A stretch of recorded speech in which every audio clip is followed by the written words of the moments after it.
Alexander, former foreman of the Upper Darby Sanitation Division. So please stand. I pledge allegiance to the flag of the United States of America, and to the republic which stands one nation, indivisible, with liberty and justice for all. Moving silence.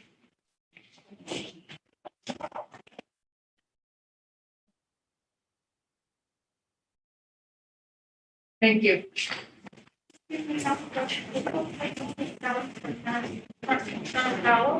Oh, yes, I'm so sorry. I forgot. Thank you. And for Colonel passed away. General Powell, I'm sorry, General.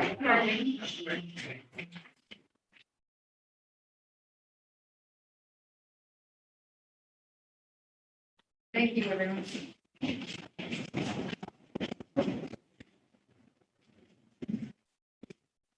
Okay, so this meeting is officially open.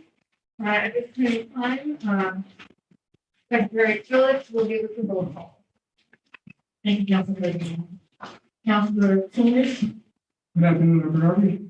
Councilor Phillips is here, Councilor Silva, Present. Councilor Redcroft, here, Councilor Wynn, Present. Councilor Burke, Here.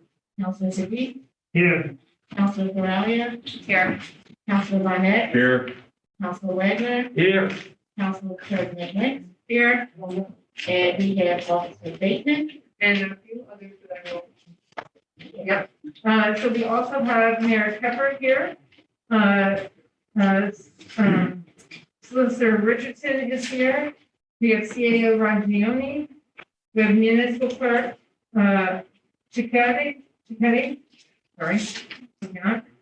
So we have, in our Sergeant of Arms Department, we have AJ Bacon, Officer AJ Bateman, Captain Vaughn is here, Sergeant Gray is here, Officers Lizetta, Friel, Welchek, Powell, and Crescenzo, sorry. I was good until the end. So thank you to all of our Sergeant of Arms that are here this evening.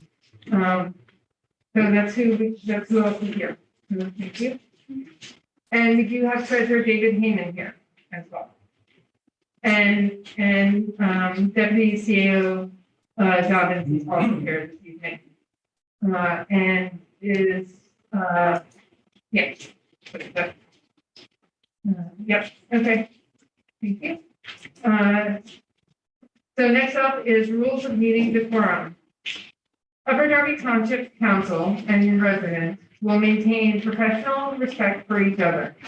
Council encourages free speech, however, civility is required, which would prohibit threats, profanity, scandalous, impertinent, and redundant comment, or any comment with discernible purpose of which is to disrupt or prevent the conduct of the business of the meeting. Also want to take note that we do have a filming section in the back of the room back there. If you are going to stand and film, you will need to film from back there out of respect for everyone else that's in the audience. Thank you. Okay, so next up, we have the approval of the September minutes. Can we get a motion to approve the minutes for September 1st, 2021? so moved, Blackwell.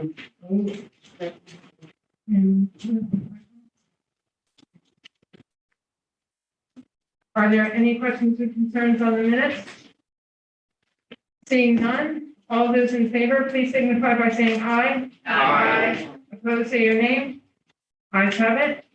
Next up is the approval of the minutes for September 22nd, 2021. Can we get a motion? Want to make a motion? Second. So Quinn and Frog. Great. Are there any questions or concerns in the minutes? Seeing none, all those in favor, please signify by saying aye. Aye. Opposed, say your name. Thank you. Okay, so next up, we do have a presentation for 110 to 114 Roosevelt Drive. the riser subdivision. I don't know who's speaking, who's giving the presentation, so.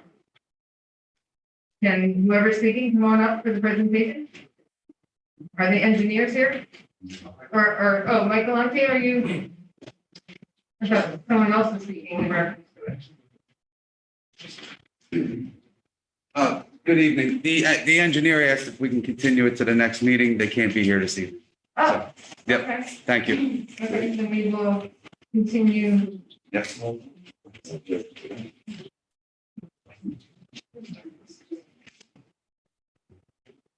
Thank you. Okay, at this point in time, Deputy CEO Dobbins would like to say a few words. So before we get started with public comment, I just wanted to say something briefly.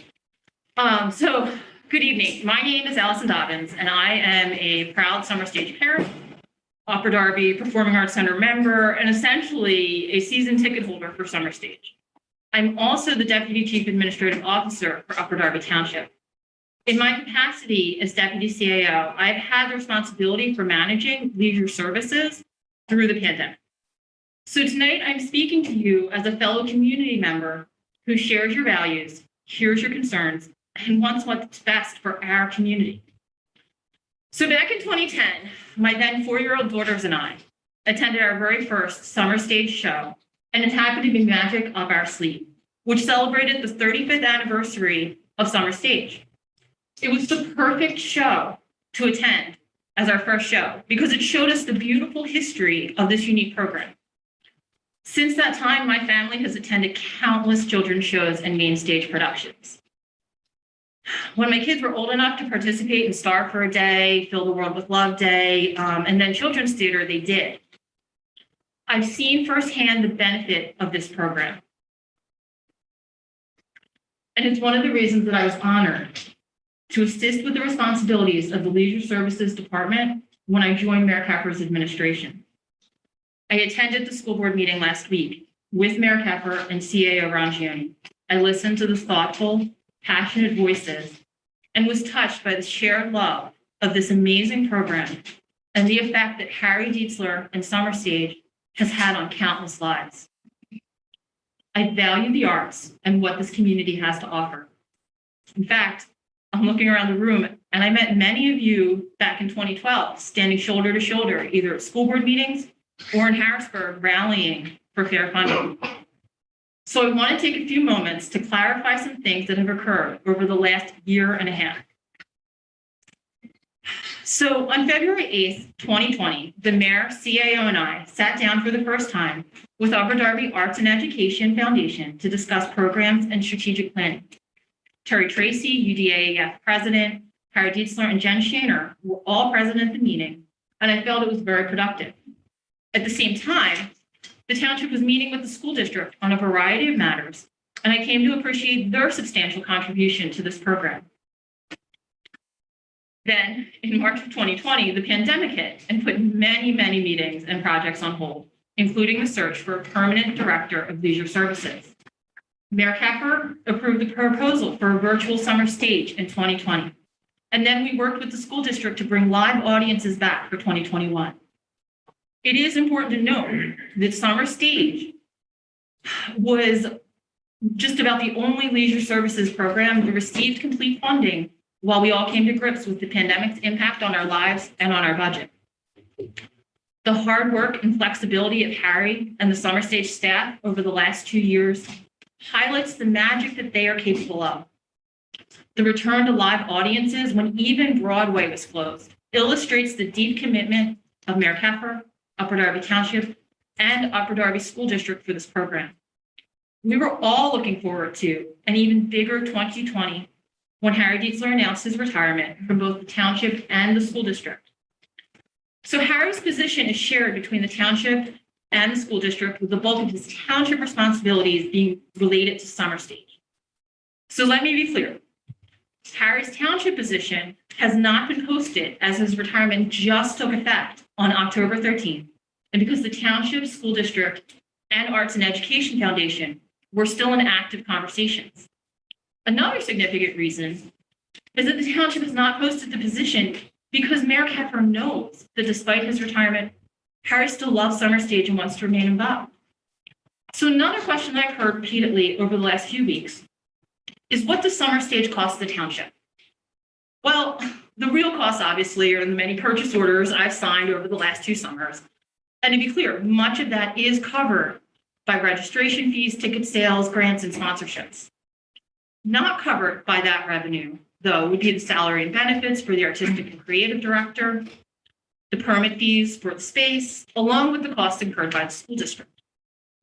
The harder to assess costs that are not covered by the registration fees, ticket sales, and grants, et cetera, include things like the time I spend on Summer Stage, the time the secretary in leisure services, the department, spends processing paperwork, the time our payroll supervisor spends getting stamp paid, the time the finance department spends paying the bills, along with really a multitude of other difficult to aggregate and account for expenses.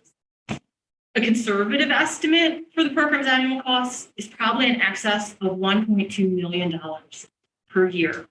But the bottom line is this program is worth every penny, and everyone in the Keffer administration knows that. It's why I have never felt the program was in jeopardy, and it's why I'm so pleased by Mayor Keffer's announcement that her $2.5 million commitment to the future of the program. My personal favorite part of this announcement is the scholarships to provide access for all Upper Darby residents. So as I mentioned earlier, I was in the very first meeting on this topic on February 8th of 2020, just about a month into this administration, and I've been in nearly every meeting since. The township has never proposed and does not want a controlling membership of the foundation's board. The township has always been willing to allow Harry to continue running the program he loves. And I personally have always valued Harry's commitment to this program and would love to go back to simply enjoying this wonderful community program with my family, as I always have. I honestly believe that this is possible. I honestly believe that the conversations were productive and heading in the right direction before they became unnecessarily public and needlessly personal.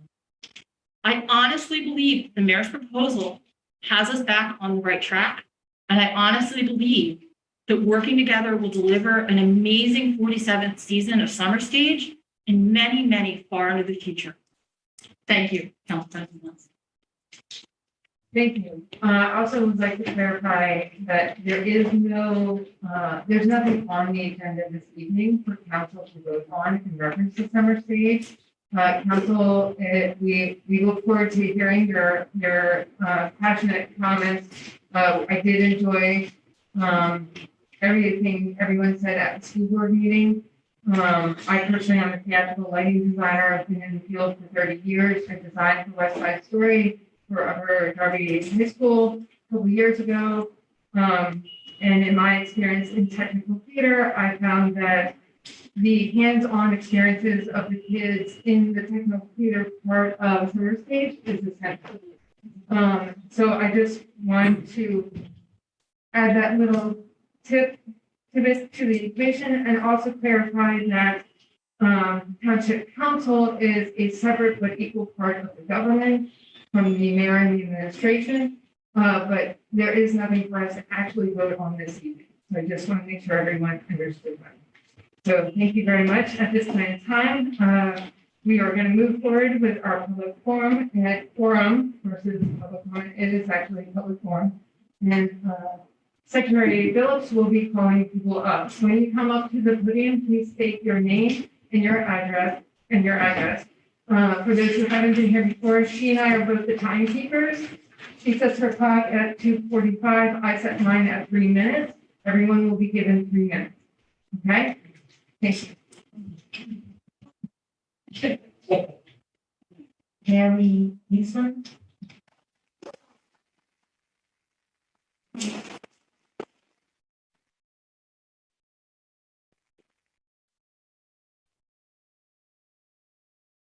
Good evening, Mayor Keffer, President Wentz, members of council. Thank you for the opportunity to speak to you face to face. Okay. Name and address. Harry Diepsler, 7205 Wayne Avenue, Upper Darby. Allison, thank you for those kind remarks. And I do have to say, it was a great pleasure to work with you on Summer Stage. Thank you for all of your support. Yesterday, we learned of your announcement from the news media. We are grateful that you acknowledge that the Upper Darby Arts and Education Foundation is the proper organization to operate Upper Darby Summer Stage. Mayor Keffer, I appreciate your kind remarks about me. And Vince, it's nice to know that you have enjoyed working with me for these past 2 years. President Wentz and members of council, I also appreciate your efforts to develop a proposal to secure the future of Summer Stage. We are also grateful to the Upper Darby School Board for offering Upper Darby Performing Arts Center as our home.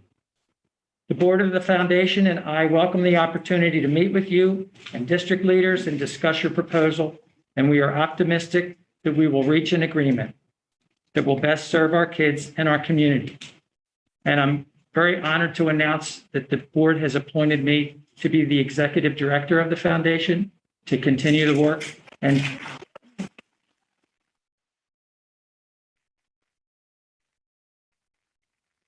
so in that role, I will be kind of the head fundraiser and looking out to bring money into the community, as well as guiding Summer Stage and the other programs that happen. And we also have our other staff members here. Jennifer Shaner is here. She's going to be our education program director. And Thomas Pack is here, who is the chief operations officer.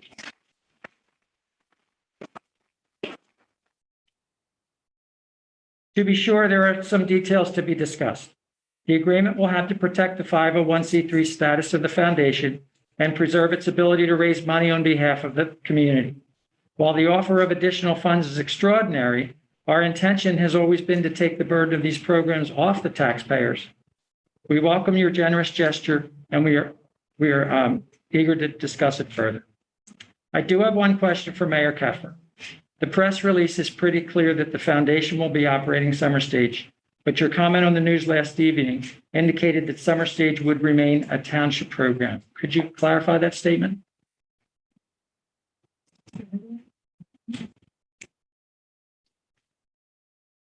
I'd like to, I don't think we're gonna go into back and forth here, but Well, if I interpret it the way I hope you said it, that you want it to remain in Upper Darby Township, that is our goal, and we're right on the same page with that. We want this to become an Upper Darby program in Upper Darby Township, and it will remain so. So I trust that that's what you meant. It's gratifying to see that our elected representatives have heard the voices of the supporters of our program and have taken a giant step towards the future of new future of Summer Stage. So we look forward to working with you and talking, and I know meetings are being scheduled, and I look forward to meeting and finalizing an agreement. Thank you very much.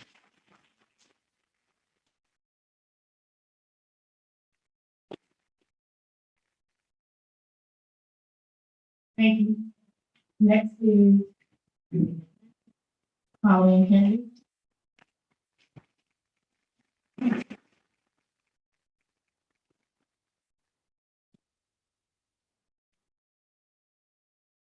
Hello, everyone. My name is Colleen Kennedy, and my address is 8723 Westchester Pike. I'm a lifelong resident of Upper Darby, former Summer Stager, former Summer Stage staffer, and a registered Democrat. I'm very frustrated by the wounds that have been created during these past few months and this past year as these celebrations have continued. I want to address a few myths that have been perpetuated within the news media so that we can begin to heal. So number one, it is a myth that Upper Darby Summer Stage has ever been a fully public governmental program. This 46-year-old program has been partially funded and supported by Upper Darby Arts and Education Foundation, the Township, the school district, small donors, large donors, and corporate sponsorships, and with the majority of funding from ticket revenue and Summer Stage student registration. Number two, it is a myth that the Upper Darby Township or Upper Darby School District have a written plan that they've shared with the public about how to run this program. Press releases and sound bites are not a full plan, and I hope that you'll return to the table to continue those plans with Mr. Dietzler. Number three, it is a myth that at this moment, the foundation has shown any reason why they require government interference on their board. Yet, as I understand it, the foundation has offered up a board seat for each of the township and the school district as a good faith compromise. I think that is great. Number 4, it is a myth that Harry's proposal is a seismic change to this beloved program. In fact, it is the opposite, the opposition to Harry's plan, which he developed back in March of 2021, which is jeopardizing next summer season as we speak. So I have a couple of questions, and I hope at some point tonight they'll be answered. They don't have to be answered right after I speak because we have time limitations. Number 1, what has been the scale of funding for Summer Stage by Upper Darby Township during 2020 and 2021 in comparison to this press release from yesterday? Number 2, will you release the public comments from residents that have been submitted, since you've limited public comment here today, as I understand it, to a smaller time period? I want to hear what all of the residents think. Number 3, what is your plan to act in accordance with what the public actually wants for this program, since you claim your opposition to the written plan that Harry has created, since you've opposed this plan publicly in your media coverage? And then number 4, how many billable hours have been spent so far by attorneys to oppose this plan? My final comment, and then I will let you all go because there are other speakers, is that I support Harry's plan. I'm a lifelong Democrat. I think we should support an independent Summer Stage. And I'm really thankful to Mayor Keffer and others who have supported scholarships for the kids. I hope that that's something that you'll do and that you won't tie it to board seats. I think that's a really bad precedent to use taxpayer funds to make those types of power plays. Thank you.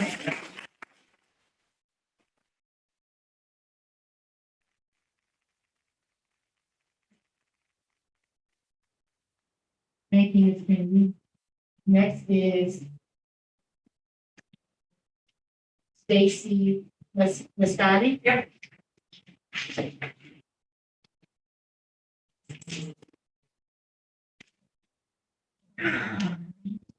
Hello, my name is Stacy Mascotti. I live at 69 South Brighton Avenue in Upper Darby. I've been a member of Summer Stage since 1991. I was in children's theater, did directing, choreographing, the whole nine. I'm now the director of education at a theater conservatory in Coatesville, Pennsylvania.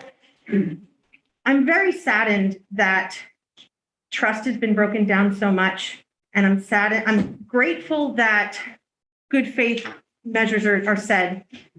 I wish they would have been communicated to Harry prior to going to the media. I feel like we all need to begin to trust each other for this to work. That's one of the main lessons we learned in theater at Summer Stage. And my profession as a theater educator and as a Upper Darby resident and as a mom of 2 daughters, thank you for wanting to put money into the arts. I think we can have an even bigger win-win. I think if we go by Harry's plan and not have the money go into Summer Stage and allow the foundation and allow it to be truly independent, that money can go to other programs in the Upper Darby School District, art funding that needs to happen. Or it could go to safety measures in school and arts, because I'm tired as a mother of a Drexel Hill Middle School student getting emails every other week about lockdowns. It's having effects on the kids' mentality. And then they should all come do Summer Stage to learn about love and friendship and community and healing. Because speaking with my therapist about Summer Stage and what happened last week, she said to me, you have no idea how many kids have spoken to me about Summer Stage and how many lives it saved. For those of you that were there last week, you heard 2 stories of kids whose lives were literally saved from suicide. I lost my best friend to suicide. It's awful. I can't imagine being the mother of a child who kills themselves. And I thank God every day that Harry Diesler found his Summer Stage. Harry Diesler is probably the rarest person you'll ever meet because he is truly, truly good in a world where that doesn't seem possible anymore. Harry Diesler has more integrity than any man I've ever met, probably more integrity than anybody in the whole state of Pennsylvania. And it's very easy, if you don't know him and you haven't been in the program like we have, to think there has to be something behind it. Harry fought to not go public. And the fact that he eventually did, I trust him. There's good reason. He is a truly good man, and I ask that you trust him too. I ask that you trust us to get the government out of Summer Stage. It doesn't need to be there. Take the money that you're offering us, and thank you, we love money for the arts, and put it towards arts in the schools and allow us to have the foundation raise even more than $2.5 million over 10 years. We can do it. Please do that. Thank you so much.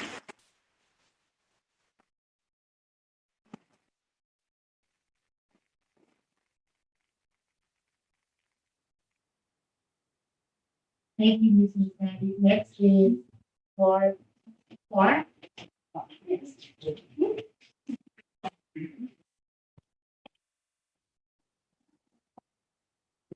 Good evening.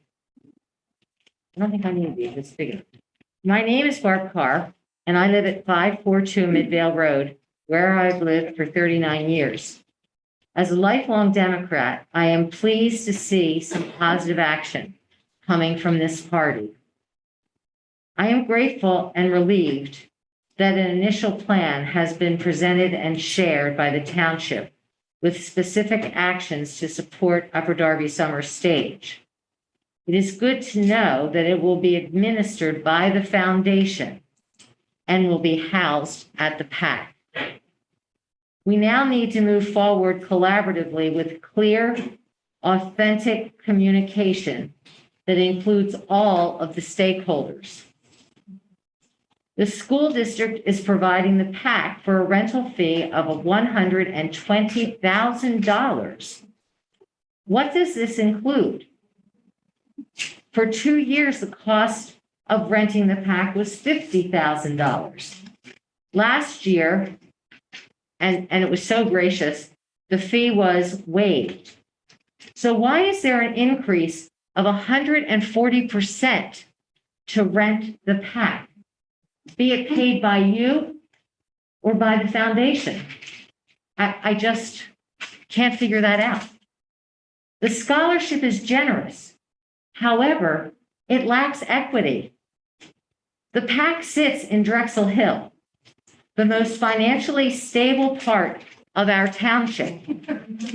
The Drexel Hill youth can walk to the PAC, and many are not in need of financial scholarship, whereas the youth from the other end of the township require not only the scholarship to support them, but also financial support for transportation. If you really want them to be included, please consider these needs so that all of our youth have the opportunity to participate. Equal is not equitable.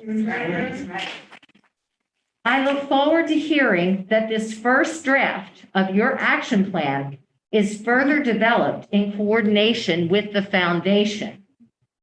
Thank you for your attention and your action on these matters as we celebrate the magic of Upper Darby Summer Stage.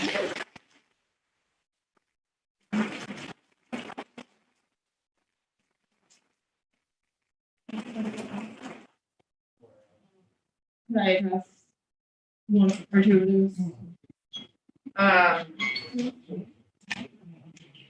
Okay, I thought we weren't gonna do that. I thought we weren't gonna do that. Well, I don't I understand. mean, it's a council meeting. We've got a room full of interested people here, at least 4 speakers now have asked questions, and we've done nothing to address. We usually do in the Okay. public forum. I Well, don't you understand will- why we're not.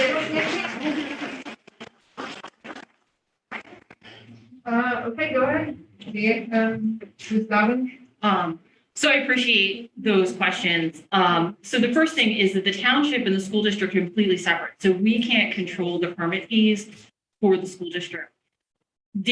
My understanding with the 50,000 that was negotiated previously is because often 2 taxing authorities tend not to charge each other for things. So, like we had a shred event and we didn't have to pay because for them to charge us, it's taxpayer money, and for us to charge them for certain things, it's taxpayer money. And so that's part of why the $50,000 was negotiated as part of the township does this for the school district does this for the township. Now, with the school district's move to Facilitron, again, I would prefer to let them address why their facility fees are the way they are. But I do want to clarify that because there are many people that contact us and say, my kid doesn't get a school bus anymore. And we're like, we're not the school district, it is separate. So that was the biggest one that I wanted to clarify. Is the second. Thank you. Well, just to say that we did talk to the school district about providing transportation for children who were outside of the radius to participate in summer stage this year. Yes. So the transportation issue is very much on the administration's mind. It's a very valid concern and something that we are working to address. Absolutely. But it's not, I'm sorry, but it So, wouldn't have. wait, stop. We're not going back and Okay. forth. That's So- when No. people get it sorted out and that's that. You don't want to go there. Yeah, I apologize. That was the second thing I wanted to address. There's been so many really fantastic questions.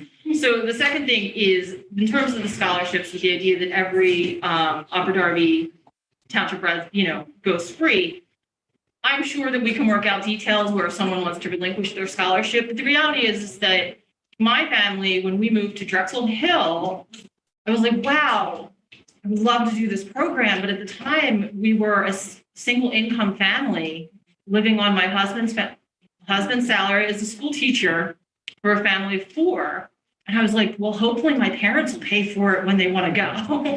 So I don't think we can say that every household in the township can afford it.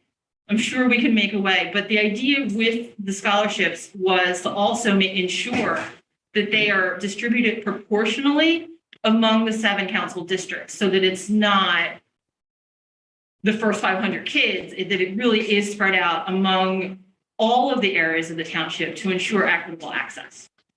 Thank you, Council President. Well, you're welcome. Is there anyone else in council that wanted to respond? Yes, so with regards to equitable access.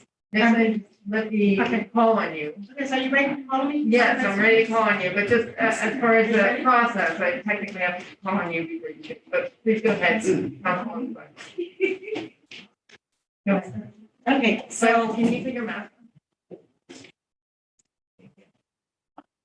okay, so if everybody can hear me, I'm so grateful and thankful that everybody is here supporting the arts.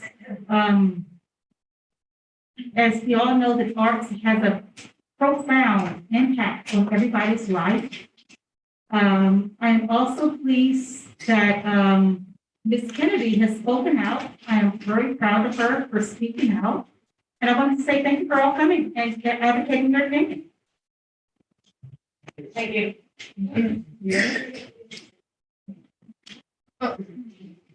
Sorry, Councilman Barnett, and then, no, she's gonna go to the next person. Hey, Councilman Burton, you want to, you're okay? Hey, Councilman Barnett. Okay, thank you, Madam President. I have a fair amount to say about this program. Can you make sure you're using your microphone because the audience? Yeah, it's on. Okay, great. Want to make sure.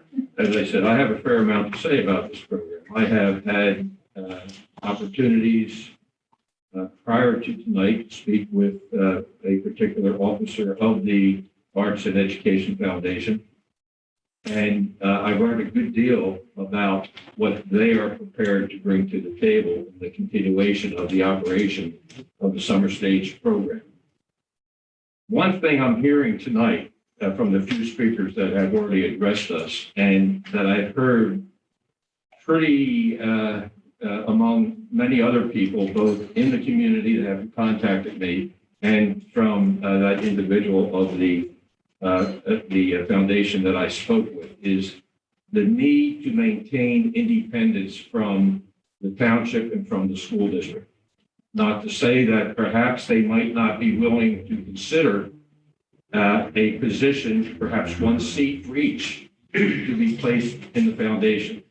But there's been a lot of accusations that have been bandied about that say that the positions that have been taken are political. There's been a charge of political involvement in this.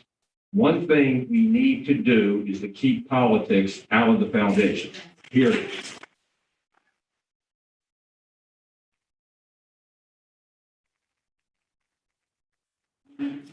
I've also learned that the foundation is a nonprofit, a registered nonprofit 501c3 corporation.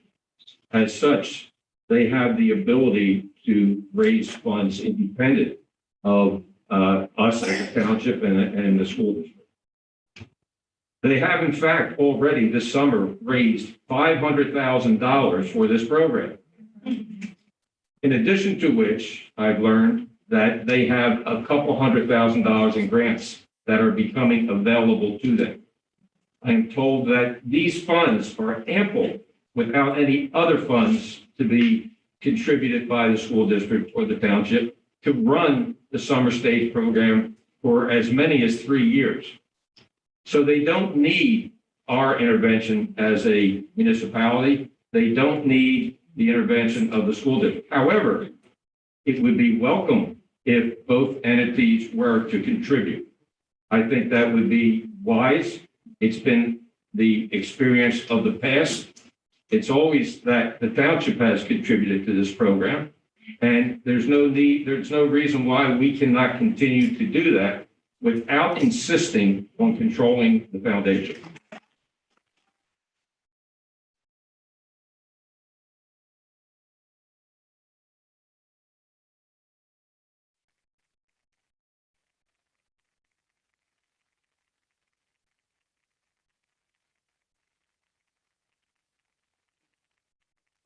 The $2.5 million that is being offered by the administration is a 10-year commitment. I am very concerned that the administration in the future administrations could change that. It's a matter of voting among any council in authority at that time. In fact, the administration, I don't believe, has the authority to make that commitment without the majority of council approving it.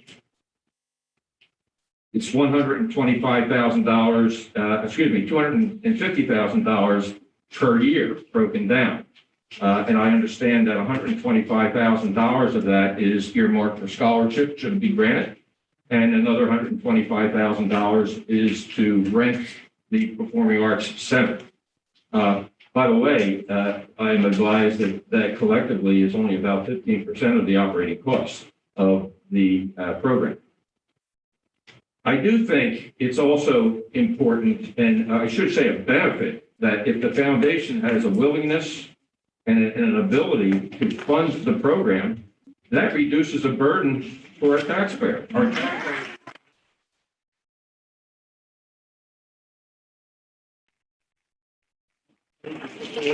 have to pay to support the program.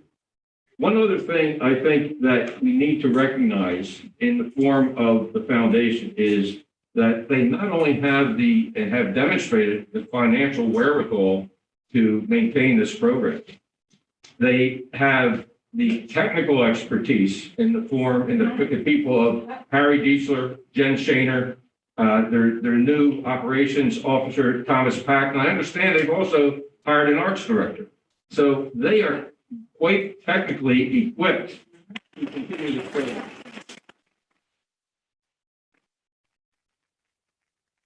So while I encourage this council to consider approving the contribution of dollars to support this program on an ongoing basis, and I would hope the school district would bring something to the table too, perhaps in the form of the use of the Performing Arts Center.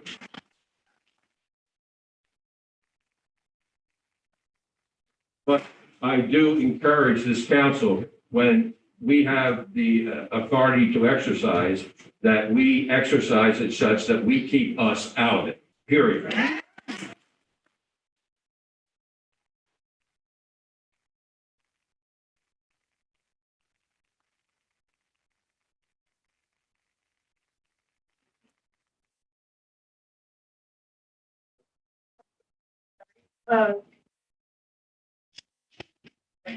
Yes, Councilman Wagner. Thank you. I'm going to be real brief because I agree with every single thing that my good friend, Mr. Barnett just said, so I'm not going to repeat it all. This foundation is a gem to our council has been doing very, very, very well running itself. It doesn't need the township to step in and start doing that work. But what I'm disturbed about, and what I'm concerned about is this. Mr. Dietzler, the first speaker, asked a question to which we still don't have an answer. And I think we need to have an answer. To get it clarified. It's hanging in the air and not answered. Mayor Keffer, you looked great on television. You really did. I want to say that. And I watched that whole presentation on television, but you ended it with a strange statement that said this is going to be or remain a township program. I was startled to hear that. I didn't understand what you meant by it. I think there's other people in the room that don't understand that either. And I call on you to answer that. What does that mean?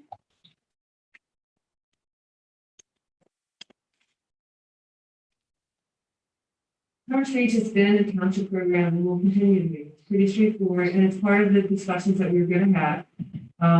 So we're not going to hash out things right now.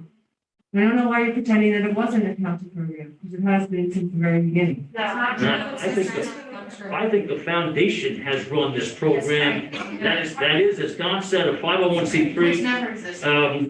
Can we Program. have quiet in the audience part?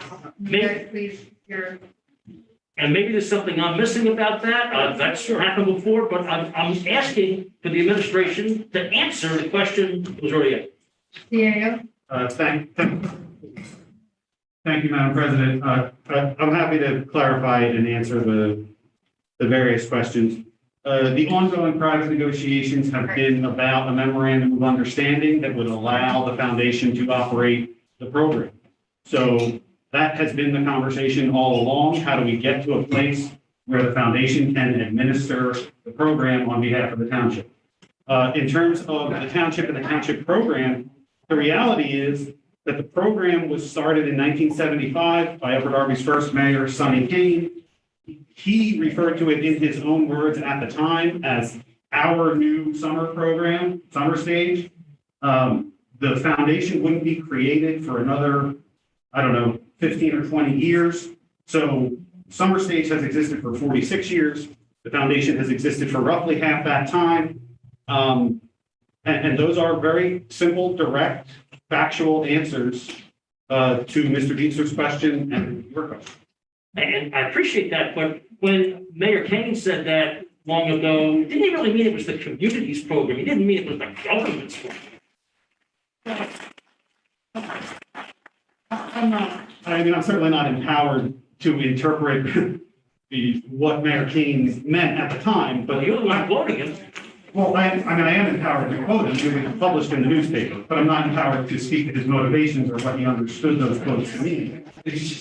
What I can tell you, and what I think we all understand, is that it is the government that is elected to represent the community and the taxpayers. Like, I think you're sort of making a distinction without a difference there. The community is the government.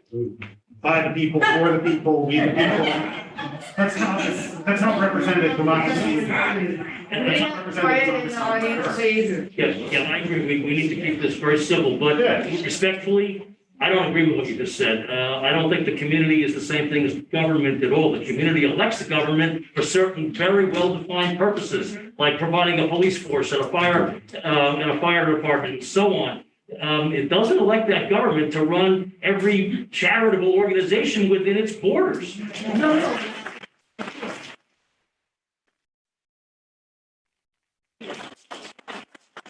There's a big difference there, Vincent, and I just think that we're in danger of missing that difference.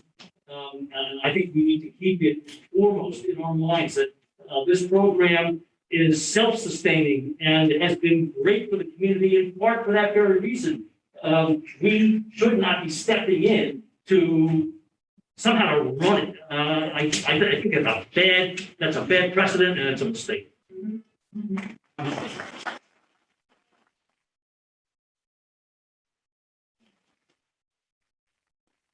If we're going to return to the public forum, we have taken off the time that we were, council was having discussions out of the 30 minutes because we were responding to things. So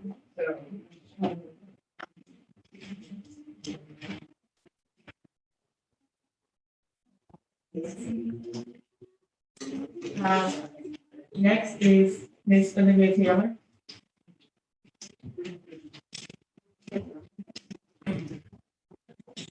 Good evening, Olivia Taylor, 204 Kent Road. The last meeting I was here, I spoke about these illegal smoke shops, and I am here tonight to speak about them again.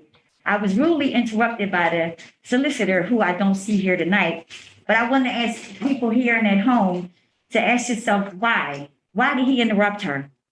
Why did he want the other council to answer my questions as a resident? Well, lo and behold, I did my own investigation. To my surprise, well, not to my surprise, I found out these shops that are all over the township from the first district on down. So you're not exempt, people in the first district. Not only they were opened up during COVID, they were opened up illegally during COVID. This is when the governor declared a state of emergency. And this is nothing essential about these shops. I went into each and every one after the meeting last month at 3:30 specifically to see what the kids were buying. Not only are they selling tobacco to these kids, bath salt. This is the new thing, Flocka. Tunis, you advocated to legalize this small amount of marijuana.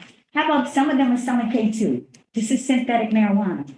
So I'm asking the parents and even the school board to pay attention to these kids. They're acting erratic, incoherent, and some of them may want to be combative because it alters their brain chemistry. You can thank them. They allowed it. You would not believe the windfall of amount of money that's being funneled to you all because of this. We know about Long Lane, Barbarian. We also know about the surprise visit you made to the barbershop a couple months ago. Then mysteriously that man's business was sold right from under him. We know about that, okay? The fact is that everything that's happening in this township is an outrage. I wasn't here to speak about the summer stage, but as a resident and have witnessed the performance of these plays, it's disgusting, the fact that you all want to get involved in this, when it's got so much other crap going on in this township.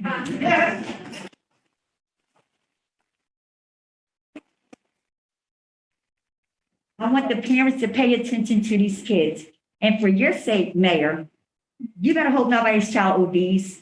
While these kids are out here frying their brains out, your bank accounts are getting bigger. And I find it disgusting.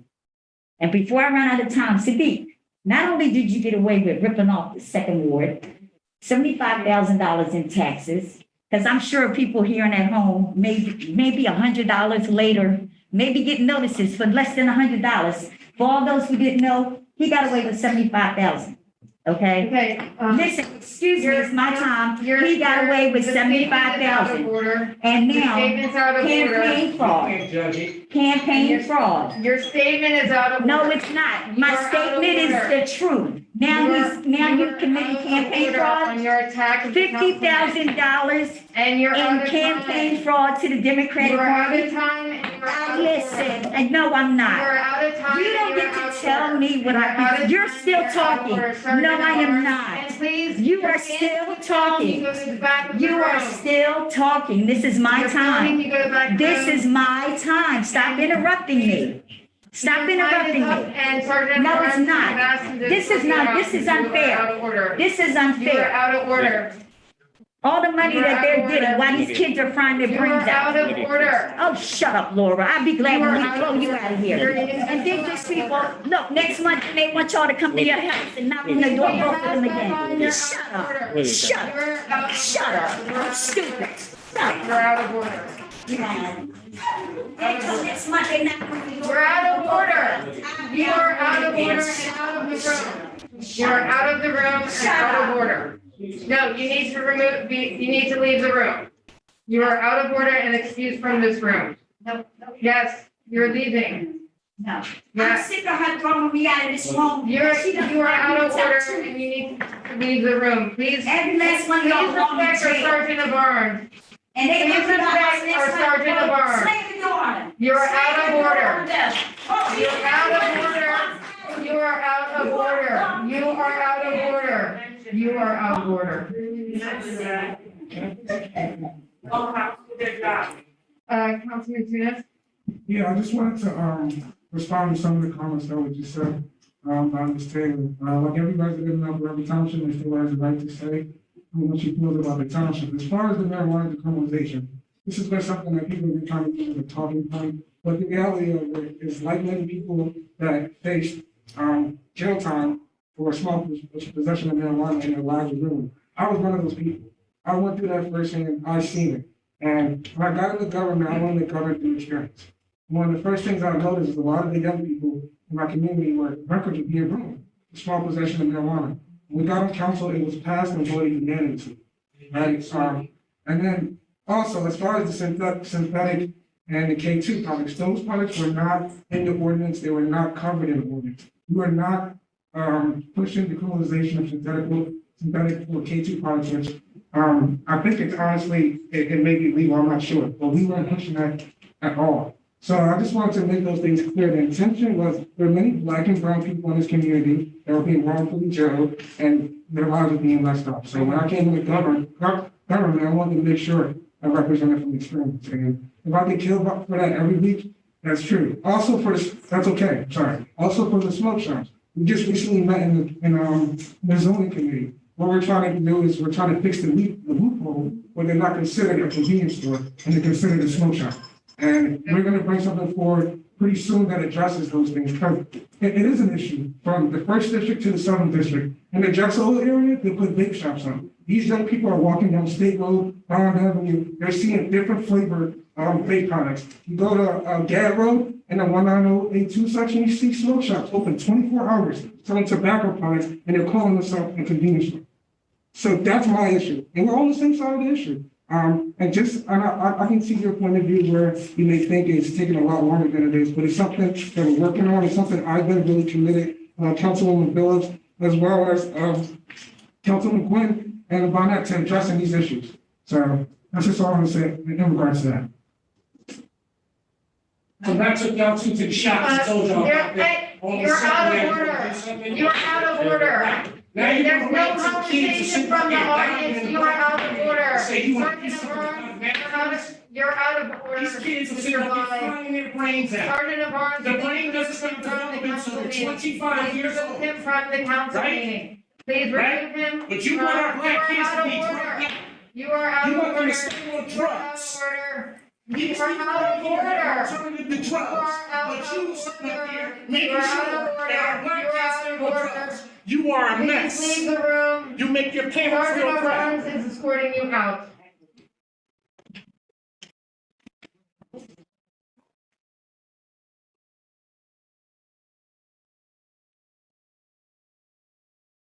I wanted to address Councilman Tunis. You said anonymously voted, I voted against that. Just putting that out there. It's not a record, it's a record. The only person that was absent was Councilman Bonner. It's on record that everyone voted. If I misquoted, I'm sorry. Majority of council voted in favor of it, and marijuana is now decriminalized in Upper Township. Less black and brown people are going to jail. Less people are being wrongfully incarcerated, and they would have lived their That's life. not just black or brown people too. So we're going to continue with the public forum. Wow. That's all I can say is wow. Yeah, I am so sorry that we all had to witness that. My heart is breaking because I'm sorry I had to say this because I feel like it's a lot of hurt in our community and it's a lot of sadness in our community. I know a lot of it has to do with the pandemic and parents are hurting and people are hurting. So I just want to apologize because the people are hurting. I'm not sure what can be done about that. But like Councilman Tunis said that, you know, we're all human and we're all flawed and we're all doing the best that we can do. Take that how you want to, but we're all doing the best that we can do. So, and I will call the next person. Christopher. Good luck.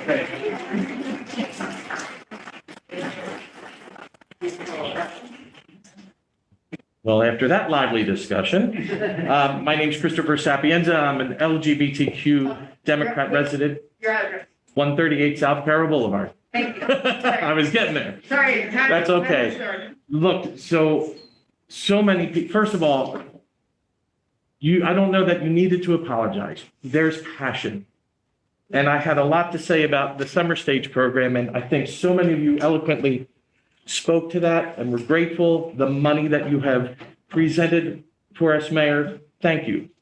I think what's coming down to it, and we just saw it in this example of a woman who was just here, comes down to the lack of trust.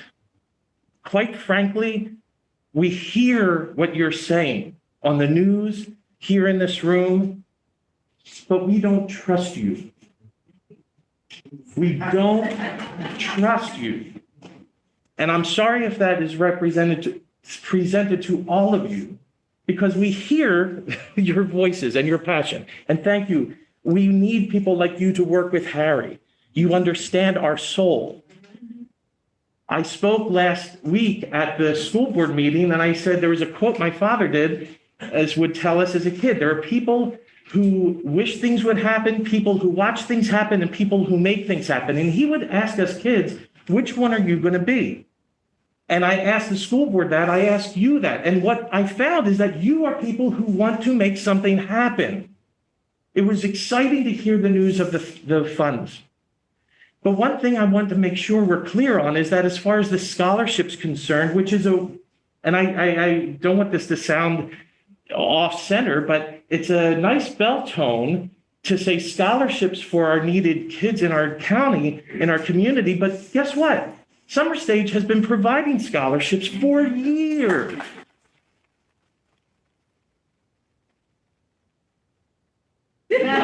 It's nothing new, and we appreciate that.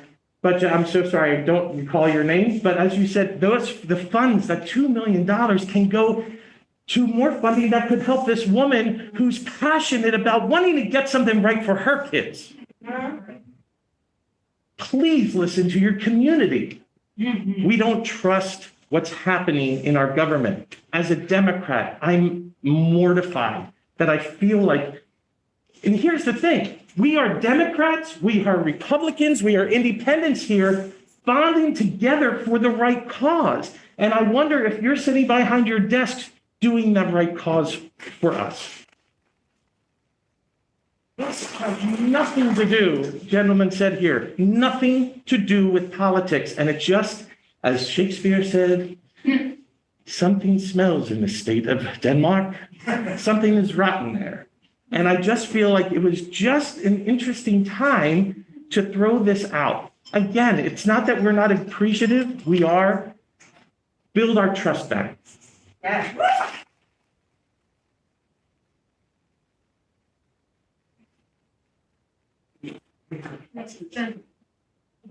Thank you, Christopher.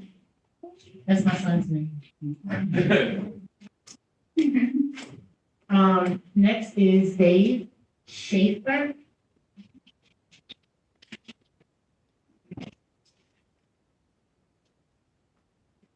Good evening, council. Good evening, Mayor. My name is Dave Schaefer. I live at 734 Ormond Avenue.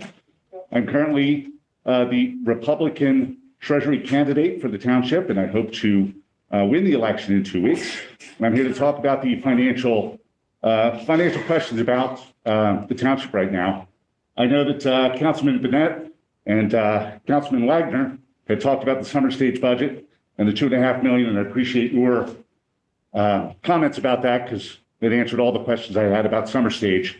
I would like to applaud all of you that are here for summer stage because you guys are here doing a great job Are representing. you addressing council? I'm talking to the crowd for a moment. Please, public forum. I do have two questions for the mayor.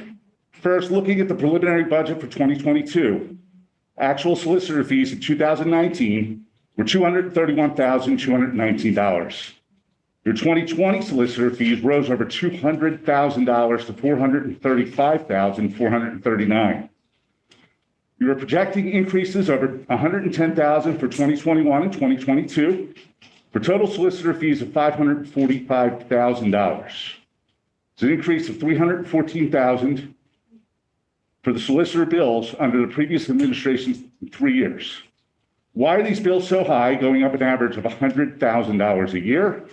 Additionally, I believe the current solicitor receives a retainer in excess of $22,000 a month, which is $264,000 a year. How do we go from $264,000 to $545,000? In addition, with the rise in violent crime throughout the township, why are you cutting the police budget by over $2 million?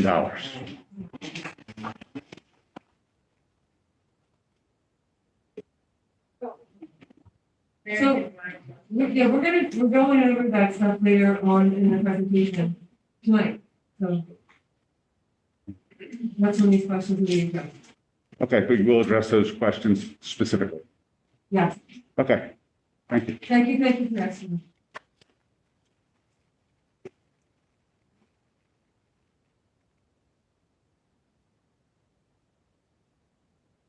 Thank you, Mr. Schaefer. Next is Maggie Holmer.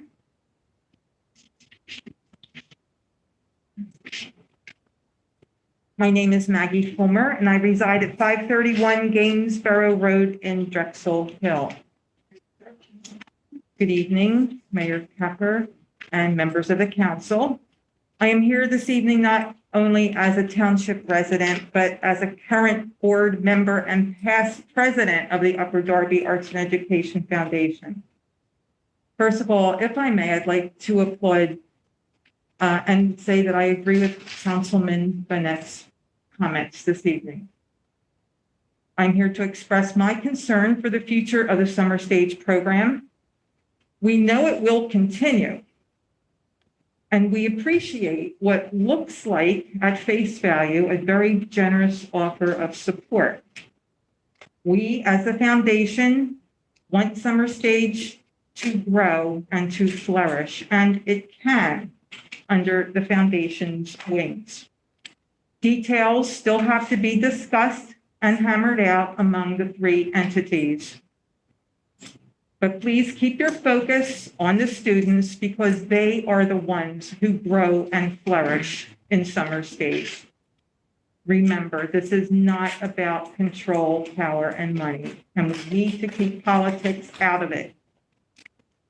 We as a foundation can't jeopardize our 501c3 status. We have to keep the government out of it.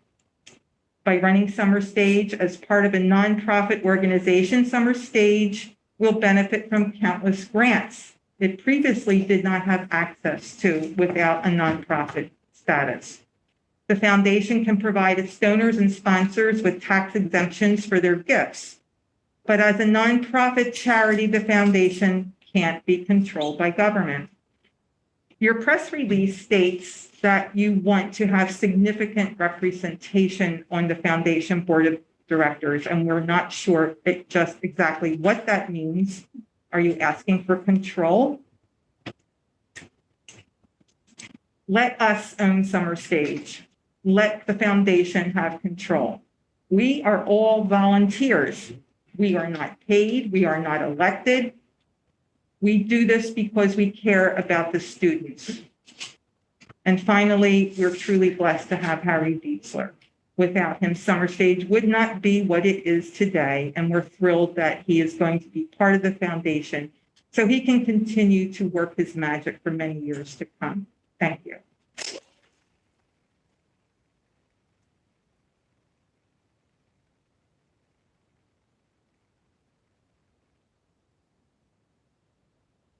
Thank you, Ms. Holmer. Next is Terry Bradley.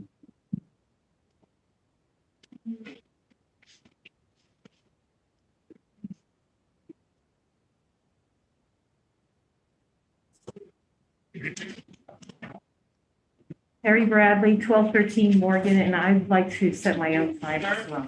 We're starting now.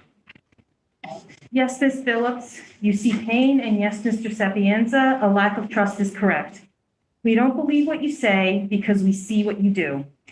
At last, the arborist is revealed, not only well-respected and expert in his field, but the truest of gentlemen. His wife, a lady, same arborist who called the Shade Tree Commission meeting after my statement informing the mayor that the township had always followed public safety protocol of removing dangerous trees and placing a lien on properties if owners neglected their duty of care. Despite repeated requests for a report from the township, it was a total lack of transparency and none came until he finally delivered it to me voluntarily, although the bottom half was cut off through no fault of his own. By sheer luck, I happened to be home when he delivered, and the report states that an inspection of the trees was made in June of 2021. Signs of neglect, warnings, so forth and so on, but he was not yet ready to condemn the trees. I asked him if Mayor Keffer's administration had informed him that several short weeks after the report, 5 massive limbs fell from those diseased poplars onto my yard, damaging a pine and causing damage. He was stunned, and he asked if I had photos. I certainly did. He examined them and asked me if I had informed the township of this danger. I certainly did. Not just Mayor Keffer's administration, but all of council received copies. We discussed the long history of the damaged trees that it had caused. He gathered fallen branches and twigs for reasons he did not share, but he took them with him. I assume he's having them analyzed to confirm the obvious disease.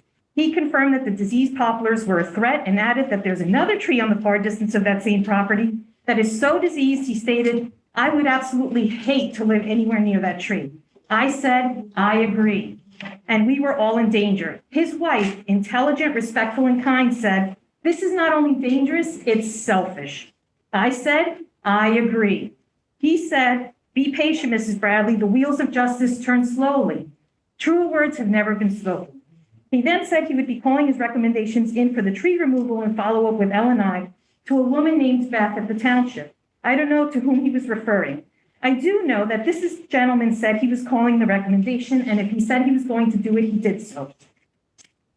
At the last meeting, I was rudely interrupted at the end of my comment by Council President Laura Wentz, who's up for re-election. What I meant to say was that at the previous meeting, I had misspoken when I said that Mayor Keffer and all the members of council who enabled this reckless behavior, this vindictive ignorance of safety protocols, were doing so because they had figured out there was no accountability. There is certainly no pride and no shame, but there is accountability, and it will come eventually via the voters. In a few weeks, the voters will take into account that this mayor and council have somehow managed to insult and offend not only senior citizens, not only summer stage participants, the taxpayers regarding Drexel Line, but because of the Good Friday calendar debacle, the good Lord himself. I hope all of the fellow Upper Darby citizens vote to make you all accountable. Thank you.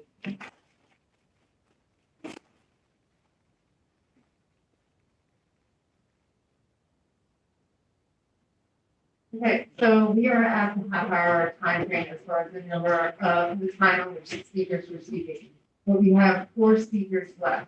So I need a motion of council to extend the public. So moved. Seconded. Okay, I'm gonna-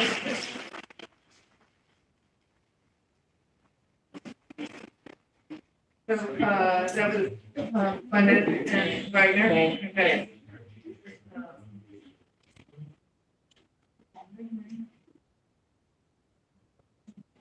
All those in favor, any questions or concerns? Seeing none, all those in favor of sending it, please signify by saying aye. Aye. Opposed, say your name. Ayes have it.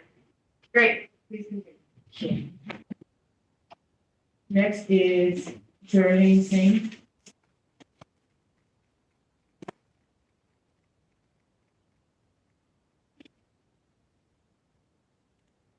Good evening, Gurleen Singh, 17 Marlborough Road. I've been an alumni of the Summer Stage Program. I've worked for the Summer Stage Program for 2 years.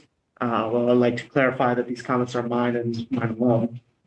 One thing I haven't really seen mentioned so far is just the sheer number of people that Summer Stage employs.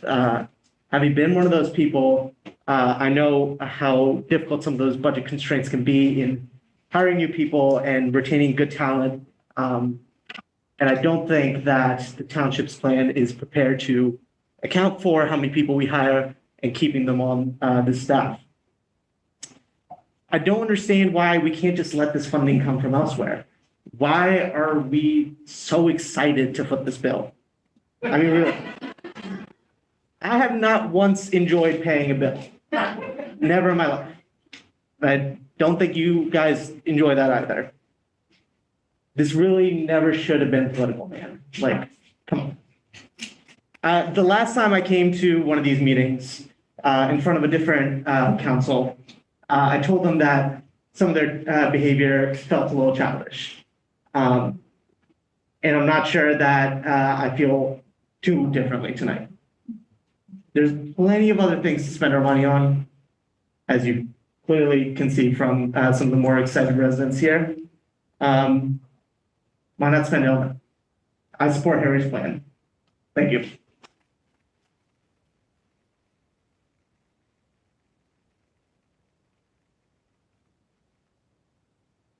Thank you. Next is Chris, and I'm not going to say your last name. Oh, I can't read it.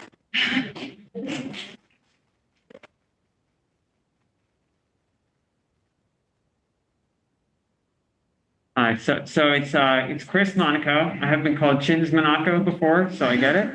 I live at 824 Wild Avenue, Drexel Hill, PA. I have been a member of staff for Upper Darby Summer Stage for over 10 years. I was a student there beforehand. I was on scholarship.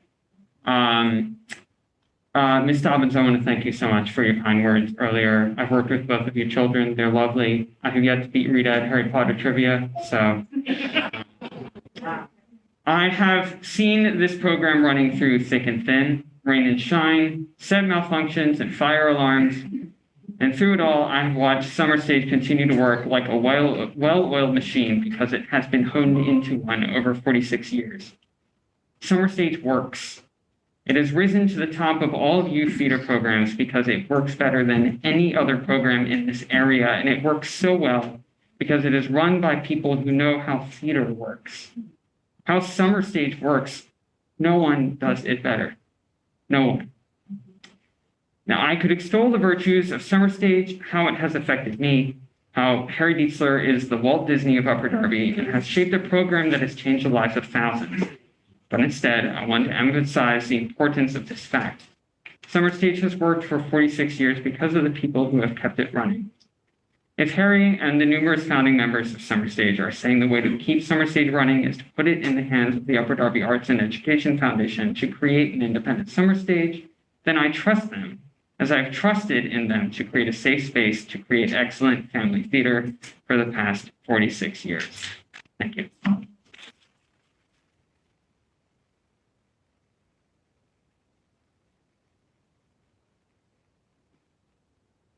Thank you. Next is Karen Mann.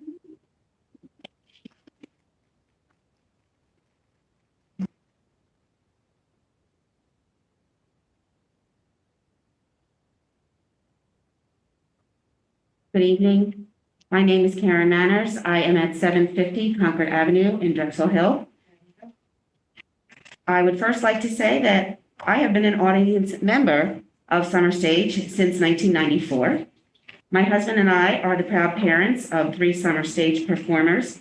And even though they are now in their late 20s and 30s, we continue to be big supporters and we continue to be audience members. Summer Stage teaches children how to be wonderful human beings, also teaches them how to be audience members.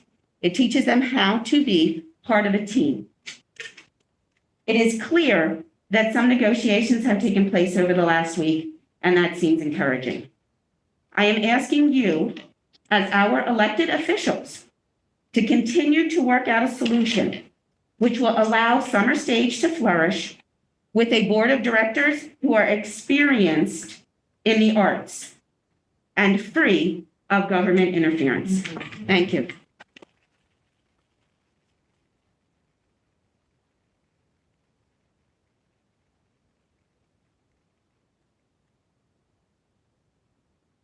Thank you, Mary.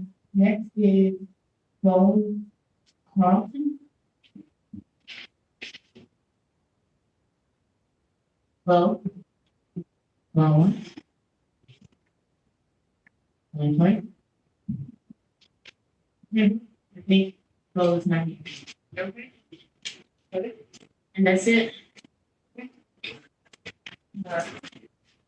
Thank you to everyone who spoke so passionately on the issue of Summer Stage and issues in the township. We greatly appreciate your words and we hear you. And we appreciate you taking part this evening. we will be moving on in our agenda to the Honorable Mayor Barbara Ann Capper. Take it away, Mayor. Sure, good evening. Thank everybody who's come out tonight and to voice your opinions and also, to support those who have been speaking. And we look forward to the discussions that are forthcoming to make a very solid arrangement for the continuation and future of summer stage. Secondly, I'd like to give a big thank you to the volunteers and our park maintenance division who came out this past Friday and Saturday and planted over 300 native trees and bushes in Gillespie Park.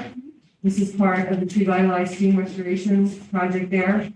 The volunteers included tree tenders, members of the Environmental Advisory Committee, the Shade Tree Commission, Eastern Delaware County Stormwater Collaborative, as well as neighbors from throughout the township. The weather was beautiful, and I encourage everyone to stop by and see the progress we've made and have been making over the last year and a half at Gillespie Park. That's where we had the goats came 2 separate times. Maybe you got to see them there. This project is also part of the Darby Creek Trail, and it'll serve the trees and this planting will serve to also support the trail and protect it from rising Darby Creek. Tonight I'm asking council to approve 2 resolutions. The first is a resolution to authorize the township to prepare and submit a grant application to the Pennsylvania Office of the Budget for the Redevelopment Assistance Capital Program, that's RACP for short, in the amount of $1 million to be used for the redevelopment of the township-owned property at 7,000 Walnut Street. This funding will allow for the construction of a 3rd floor of the new building in the community center, and it will provide additional programs for the residents of our community. This programming will include, but is not limited to, health and wellness services, community meeting spaces, bicycle programs, and after-school learning and related activities.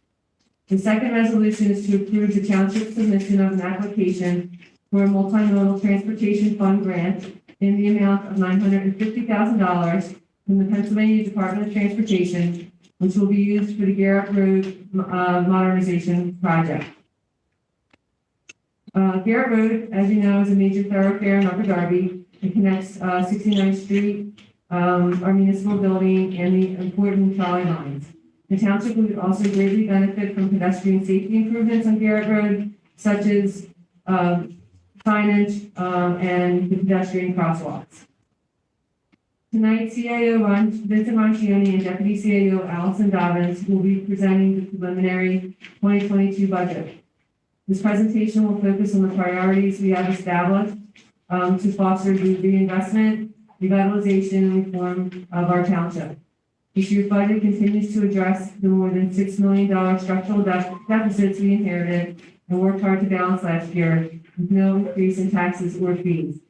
Once again, we do not anticipate the need to increase taxes in order to deliver a balanced budget for 2022. As part of our ongoing efforts to provide more transparency to taxpayers in Upper Darby, we are building on our already strong working relationship with the school district to reinforce our shared commitment to Upper Darby's future. We remain steadfast in our support of their capital facilities improvement program, which will enhance our children's education and benefit our entire community for decades to come. And we have vacancies on the following boards: the Upper Darby Historic Commission, the Upper Darby Library Board of Trustees, and the Darby Creek Joint Authority. If you are an Upper Darby resident who is interested in serving on any of these entities, please send an email with a cover letter and a copy of your resume to mayor@upperdarby.org. And that's all I have tonight. So, thank you. Great. You and Deputy PM, you guys need a moment to get set up for the presentation? Yes, please. Okay. You 5 minutes for it? Yes. Yeah. Great. So can we have we're gonna have a recess for 5 minutes, so they can get ready. Thank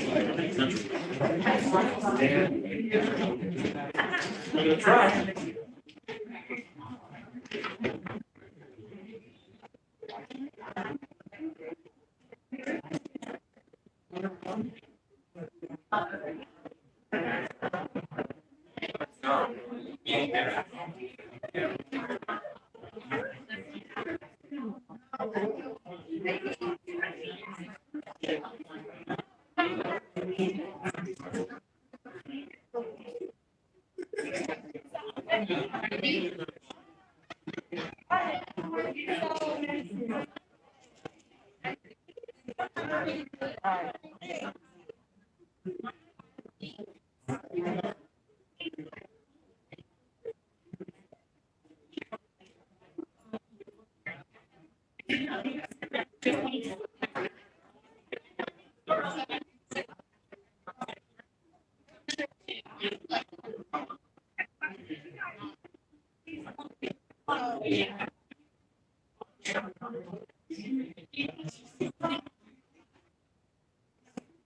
And I hope, I don't understand how to. I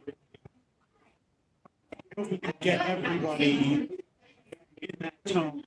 Harry, on both sides. We can get rid of the sides or, you know what I mean?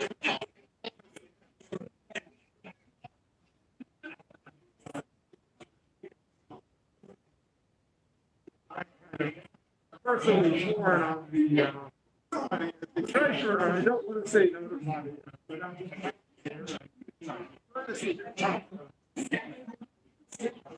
Honestly, here's the thing, it's a win-win for the taxpayer. We lose more than that on the program. So the reality is, it's a win-win for the taxpayer. Yeah, and that, you know, we're gonna sit down and Terry, and whoever else they bring to the meeting, you know, hash it all out. But really, yeah, it's a win-win. I mean, honestly, there's something that, you know,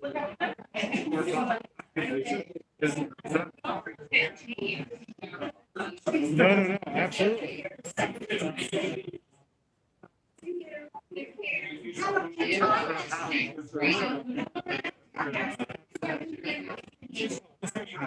This presentation that Alfred and I are about to give, make you sick to your stomach as a taxpayer. I mean, we've got 80% of it in full collective bargaining agreements. Our sanitation, total compensation, you know, if you include the benefits and everything, here's $20,000. Yeah. Our police and fire, over $200,000 a year in total compensation. You can count overtime, health benefits. They all do great work, whether they're on or as putting out fires. You're talking about a community where the median is $55,000 a year. This presentation that Allison and I are about to give, it's so no, I take your point. You guys that's great. That's great. And I think there's been miscommunication. We really don't. There's a legacy of government involvement. There's government scholarships that we want to provide. And we just want that interest represented on the board. We don't want to take over. We certainly don't want to run a program. Yeah.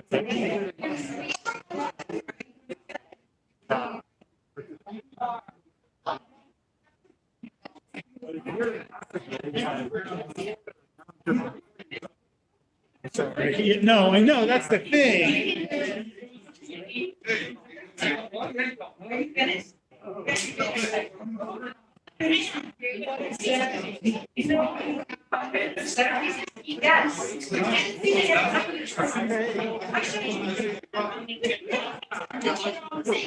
They're pretty much all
I haven't gotten any of the details.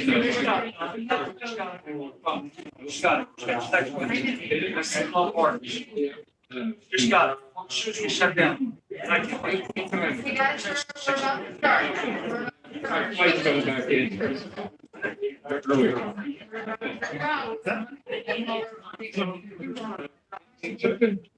Stop. We're about to start.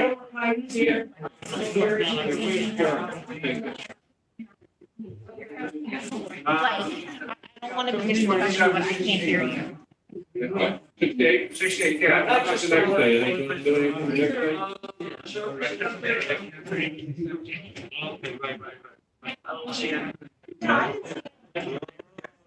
Yeah, I probably. But that's the. Everybody, go back, go back. Any conversations can wait until after. Right. Okay, we're starting. Okay. So. So at this point in time, we have CAO Rangioni and Deputy CAO Dobbins, who will present the budget, preliminary 2022 budget to us. So take it away. Thank you. Thank you, Madam President. Welcome, everyone. I'm Vincent Rangioni, Upper Darby Chief Administrative Officer. Tonight, we're going to provide an overview of Mayor Keffer's proposed budget for 2022. But first, we're going to take a brief look at the current financial state of the township and talk a little bit about what a budget really is. A budget is more than just the numbers. It's a statement of values and priorities. So while the numbers are important, I would ask everyone to remember that the budget is also about the mayor's commitment to increase street cleaning and property maintenance, her support for much needed community and economic development, and her commitment to our first responders, and so much more. It's about her commitment to reform, reinvest in, and revitalize our community. With that in mind, I'll return to the current status of our finances. So Upper Darby Township has been working with eConsult Solutions under the direction of the Pennsylvania Department of Community and Economic Development to analyze our financial condition and develop 5-year projections so that we can better understand our financial future as a township. The township began working with eConsult in 2019 under the previous administration, and this graph shows that Upper Darby has run a general fund operating deficit for 4 of the last 6 years and in each of the last 3 years consecutively. While some of this is certainly pandemic related, especially in 2020, this is a negative trend that must be reversed in order to secure our financial stability and future. Next slide. eConsult also notes in their report that Upper Darby has a significantly declining fund balance, well below the GFOA best practices recommended minimum. This is another difficult trend that must be reversed. As you can see, even in the year 2015, we were still well below the recommended fund balance levels, and the problem has only gotten worse over time. Mayor Keffer is committed to working with council to take steps to reverse this trend, but I want to make sure everyone understands this will not be easy. Next slide, please. This slide shows the 5-year projection from eConsult and how the significant increases in our expenses will outpace revenue very quickly over the next 5 years. Please remember that roughly 75% of our budget or more is already accounted for or tied up in fixed salary and benefit costs to our employees that are largely controlled by our 4 collective bargaining agreements. This leaves very little flexibility in our budget to address these challenges. Next slide, please. Finally, in order to really take a look at the financial state of our township, we also have to take a look at our residents, our taxpayers. They are the people who fund this budget. According to the U.S. Bureau of American Communities survey from 2019, the median household income in Upper Darby Township is $55,900. And I want to point out, this is the household income. So it's not per capita, it's not per individual. This is all wage earners in the household. The median is $55,900. That means that half of Upper Darby households are earning less than that amount, and they are the ones funding this budget. We think a lot about our residents and the challenges that they're facing when we develop these budgets. If you ask anyone on our staff, if you ask our department heads, you will learn that I remind them regularly of this figure and that we are here to serve these hardworking people, provide them with excellent services and serious value for their hard-earned tax dollars. With all of that as the backdrop, I would like to invite the Deputy CAO, Allison Dobbins, to start the review of the 2022 budget.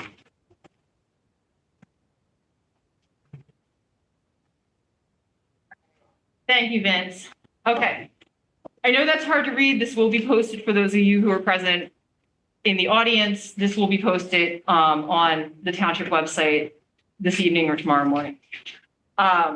So one thing to keep in mind, first of all, is when you look at this, this slide, is that Upper Darby maintains multiple funds and that this represents all of them. So not just the general fund that Vince just reviewed, but also sewer fund, highway, those types of funds. All right, so right off the top, an important point to be aware of is that Mayor Keffer's proposed budget does not increase property taxes. You will note an increase in what we're projecting or we're budgeting for the real property tax line for 2 reasons. One, we were super conservative going into the 2021 budget in our projections, in part because at that point we did not know how the pandemic was going to affect our ability to collect taxes in 2021. We are doing much better than expected for 2021. And then the other piece is that we also have gotten better at collecting delinquent taxes. Other points, let's go down to down to expenses. So first of all, public safety is not decreasing. what you are seeing is the change in their budgets reflects that there were a lot of people retiring at the highest salary level, and the new officers coming in are at the new higher rate. So that's really the difference in the funding.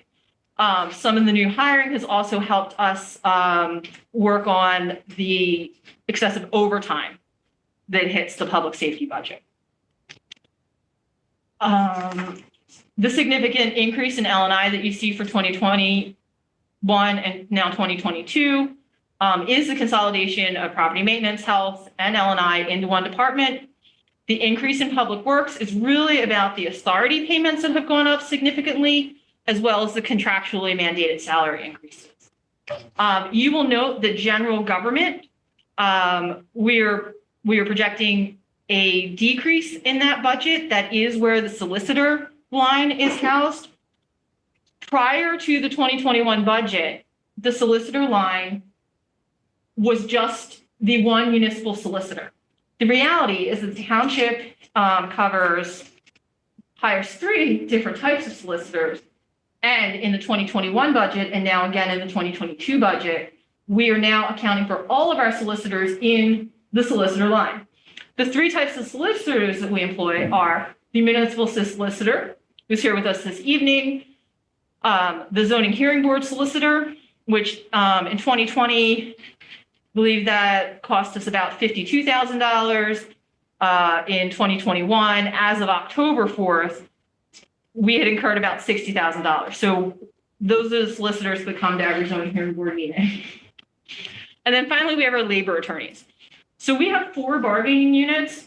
We have recently negotiated with 3 of those, or in negotiations with 3 of those, and we will have negotiations next year. So that's the other reason that we're just predicting, that we're going to need to make sure that we have a healthy balance for our solicitors.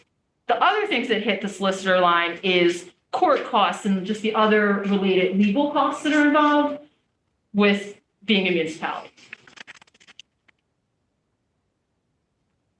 Okay, so let's go back a little bit to our revenue. As you can see, the bulk of our revenue comes from property taxes. That's that very large blue section. This is another way to show just how significantly the property taxes portion of our revenue. All right. So this slide talks about our real property taxes data, and you can see that the millage rate changed and significantly dropped from 2020 to 2021. That's because there was no tax increase. You can see that in the gross billing lot column. From 2021 to 20, but the adjustment in the millage rate had to do with the reassessment. So the millage rate was adjusted down as the assessment value went up.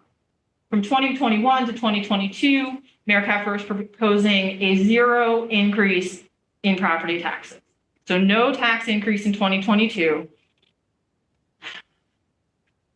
So I realize this probably begs the question of why are we proposing no tax increase in 2022 when we've also seen the somewhat dire forecast by eConsult regarding our revenue and expenses for the next 5 years. And why didn't we, and when we didn't raise taxes last year either. All right, so this is why. This data is direct from Delaware County Treasurer's Office. This is a sample of the tax rates for the municipalities in Delaware County. If you look at all of the millage rates for all 49 municipalities in Delaware County, Upper Darby is the 3rd highest. This particular chart in front of you looks at the first-class townships and cities in Delaware County, where, again, we are the highest. Mayor Keffer feels strongly that our property owners are already feeling a significant burden. So we have focused on cutting costs, renegotiating contracts, finding new vendors, and other steps to control our expenses, as opposed to raising taxes for 2022. All right, so let's look a little bit about how we're handling those expenses. This is the breakdown of our expenses by government function. As you can see from this breakdown, public safety remains priority one. You may remember from last year that 75% of our expenses are related to personnel. So let's look at that. This is an analysis of our personnel costs for 2022. We are doing our best to invest in new technologies to streamline operations. We are working on accreditation of the police department. We have professionalized our human resources department, increased the budget for professional development, along with adding a director of community and economic development. So personnel does represent the bulk of our expenses, but it is an important investment. All right, it's been a lot of talking. Another significant cost is trash. So as we explained last year, the trash fee does not begin to cover the cost of trash and recycling collection. We have negotiated about a recycling contract that significantly reduces costs. We continue our recycling education efforts because contaminated recycling costs us money. We have greatly extended yard waste collection to reduce our tipping fees, but the reality is that the cost still remains more than our trash fees cover. And so as it stands right now, with a very conservative allocated vehicle maintenance cost of just 10% of our vehicle maintenance division's cost, we're saying that trash collection costs us about $9.8 million. If you compare that to what our trash collection fees are, we're looking at a shortfall of close to $2.9 million. Now, if we take that $2.9 million and divide it by the 26,908 trash bills that we send out, that would amount to $107 per bill. That's kind of a lot to do in 1 year. I think we can all agree that that's not okay. So what we are proposing is a trash fee for 2022 at $280, which represents a $45 per household per location increase. It comes to less than $4 a month and helps us begin to close that shortfall. We would still end up with a shortfall of about $800,000, but we certainly can't go to an additional 107. We're proposing 45. So that's the trash fees. All right. So this slide reflects if we raise the trash fee by $45. That's how we get to those numbers, what we're projecting our collection on current versus delinquent would be, and help us better cover the costs of sanitation. The next significant cost is sewer. So in terms of sewer fees, we are working with Aqua to consider usage-based billing. And you may have heard that in the mayor's budget message, that is something that is certainly much more equitable, so that my family of 5 should be paying our fair share and paying what we're based on what we're using, as opposed to our next door neighbor who is a single woman living by herself. Okay, so similar homes on the same street, paying the exact same amount currently for sewer fees, but very different usage. This is a program that would benefit seniors and a lot of other, smaller households in particular. So the timeline and implementation on the sewer, the move to usage-based billing, is still to be determined as we work to update our technology to be able to accommodate the usage-based billing. But in the meantime, this is generally what we are projecting for the 2022 sewer revenue. One of the reasons that we continue to talk about usage-based billing is related to how other municipalities are handling it. So in 2020, the Delaware County Consortium of Governments, of which Upper Darby is a member, they did their annual sewer fee survey. And what it did is they asked each municipality to respond and kind of explain what they're doing as their sewer fee. And so you can see that of the municipalities that responded, which to be fair was not all 49, Only a small percentage still use flat rate, and many have moved to usage-based billing. All right, so then the last thing that this administration is doing to help work on our costs is grants. So Mayor Keffer's administration has gone after grants very aggressively, and this is just a sample of the grants that we were awarded in 2021. Every grant that we receive represents a huge savings for our taxpayers. And so this is the RACP grant that will help us build the community center. The $735,000 was awarded to us for the truck and bus fleet grant. That's going to get us more fuel efficient trash trucks. Getting more fuel efficient trash trucks saves money. Newer trash trucks also saves us money because vehicle maintenance won't be needed as much. And you can go down the line and really see just the impact that these grants are going to have on this community. Before I hand it back over to Vince, who will cover the American Rescue Plan, I do want to note that there will be, I believe council will announce 2 public hearings in the future, which will cover. We'll be announcing them officially after your presentation. Perfect.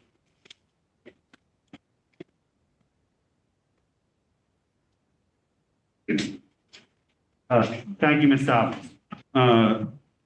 As Allison just mentioned, I will attempt now to address the American Rescue Plan funding and a rough outline of how we intend to allocate it.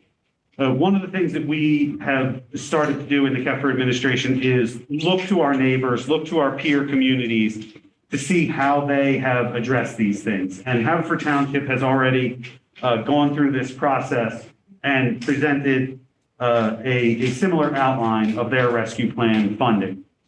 It's important to note these first two line items of revenue replacement for 2020 and 2021, a number of things. First of all, revenue replacement is the primary purpose of this money. The federal government has allocated this money largely to replace lost revenue for municipalities impacted by the pandemic. So these funds are going to be heavily audited by the federal government. So it's very important that we stay within their guidelines, and this is their primary purpose. The other important thing to note is that these numbers are large, but they don't actually represent what I would call real actual revenue loss. The way the calculation is done, the federal government is assuming a 4.1% rate of revenue increase. So every municipality, regardless of actual revenue, is able to tack on a 4.1% rate of revenue increase, and you calculate your lost revenue against that number. And so that's the reason that those first 2 categories look as significant as they do. Going down the list, other major areas of focus for the rescue plan funding are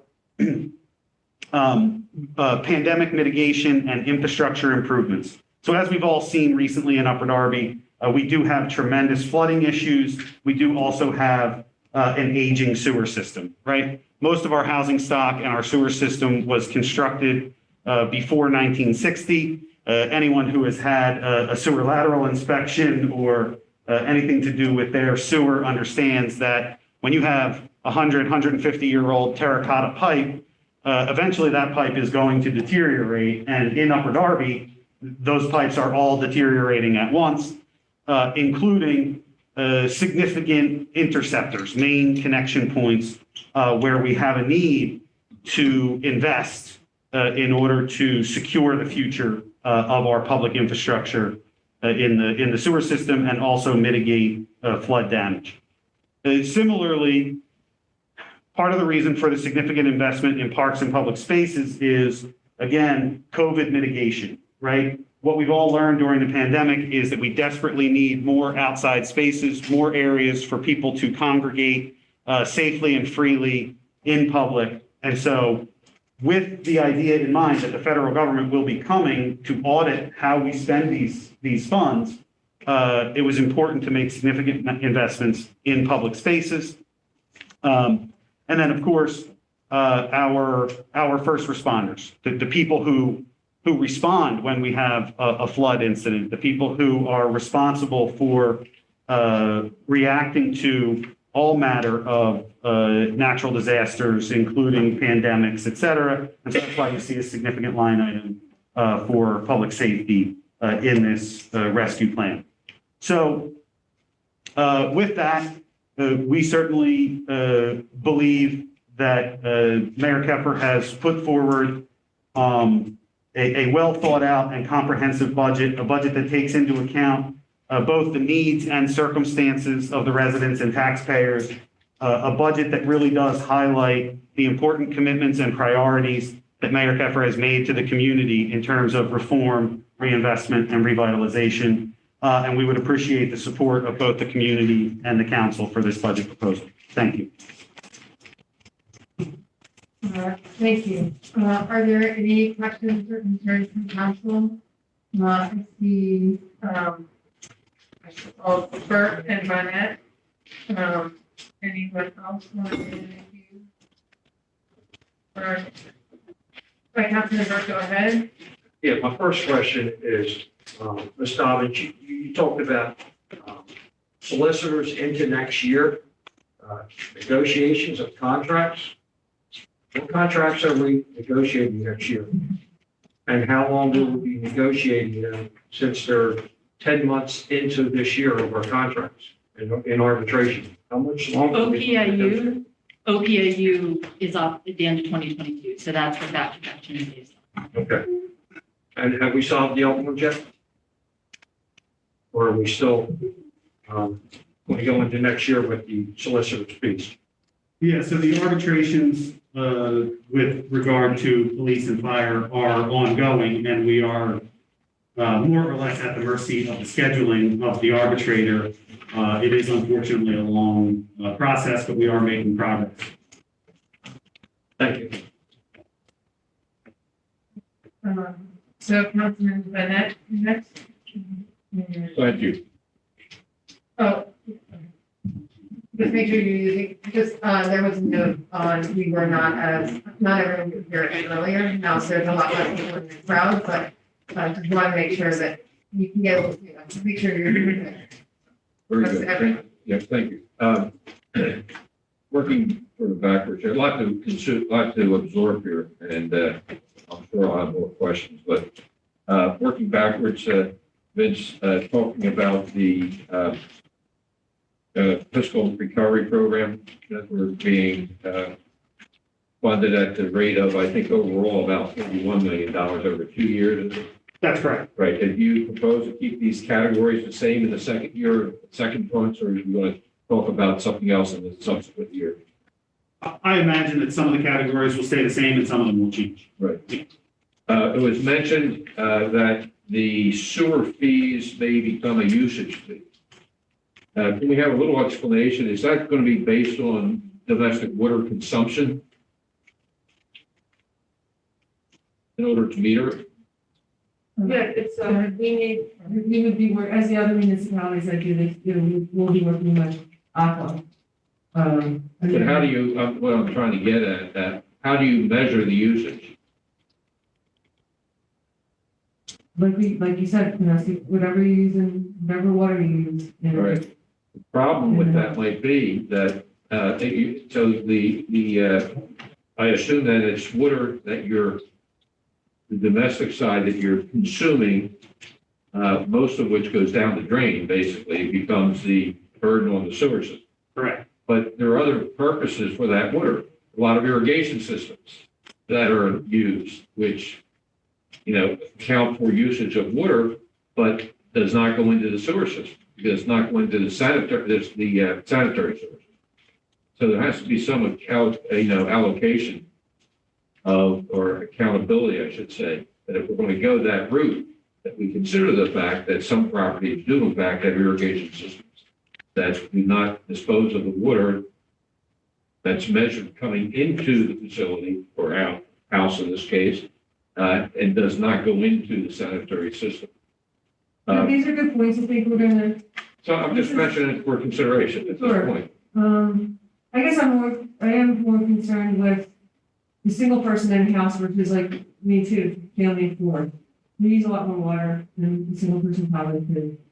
You know, washing showers, dishes, and all that stuff, so. Sure, I get that. And also the sewer fees, we're trying to think of something, the sewer fees are, they're not covering, our payments to the different authorities. They're not covering when the sewer main breaks and we have to go fix it, right? Sometimes we have to, call in general sewer to do it. And this kind of thing, so we're trying, instead of raising everybody's, we're gonna see how it goes. I'm certainly in favor of an equitable system.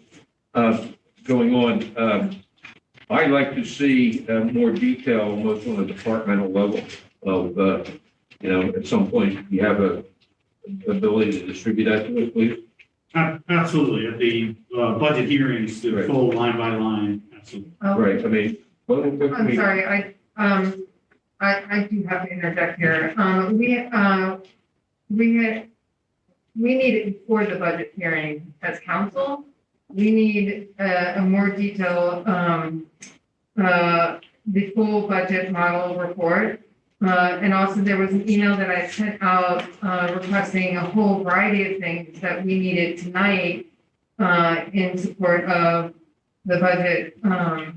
From the line item salary list of all employees of the township, which includes the comparison of 2020, 2021, 2022, line item of consultants' hourly rates and actual total for 2020 and 2021 and projected pay for 2022. Line item general fund ledger for revenue and expenses actual 2021 and projected 2022. Line item sinking fund ledger expenses actual 2021 and projected 2022. Line item water and sewer fund ledger revenues and expenses actual 2021 and projected 2022. Line item sewer highway fund ledger revenues and expenses actual 2021 and projected 2022. We were under the understanding that we would have all those things tonight in our folder. So if we can get those as soon as possible. Yeah, we're certainly working on getting that. We were sticking with what was done last year. That's the script that I had. So I will certainly work to get that information to you as soon This as is possible. a lot less than what we got last year. The timeline of how we provided information last year. Again, This is a lot less than we got last year. The same. Sorry, yeah, I'm That's right. sorry. It was in the same thing. I as certainly when we were. agree with, Madam President, what you said. In fact, you took the words out of my mouth in a way. I was going to cover that. But so we do need to see the individual funds, the various individual funds. We need to see the line items as President Lynch said, just outlined. So we can analyze and probably have a more minute understanding of our township circumstances. And each fund has to stand on its own merits too. And you may see that, there's an alleged structural deficit. I don't know how we have a structural deficit when we have been, we have had a fund balance every year. We've had cash reserves to carry forward, and we've existed without any debt, major debt. So I think that other than for the capital programs, which is customary to incur debt for. So I have to develop an understanding of that because I certainly don't understand that. That's all my comments. Okay, great. I have to try and read. Okay, next up is Councilman Wagner. Thank you. Just a couple of things.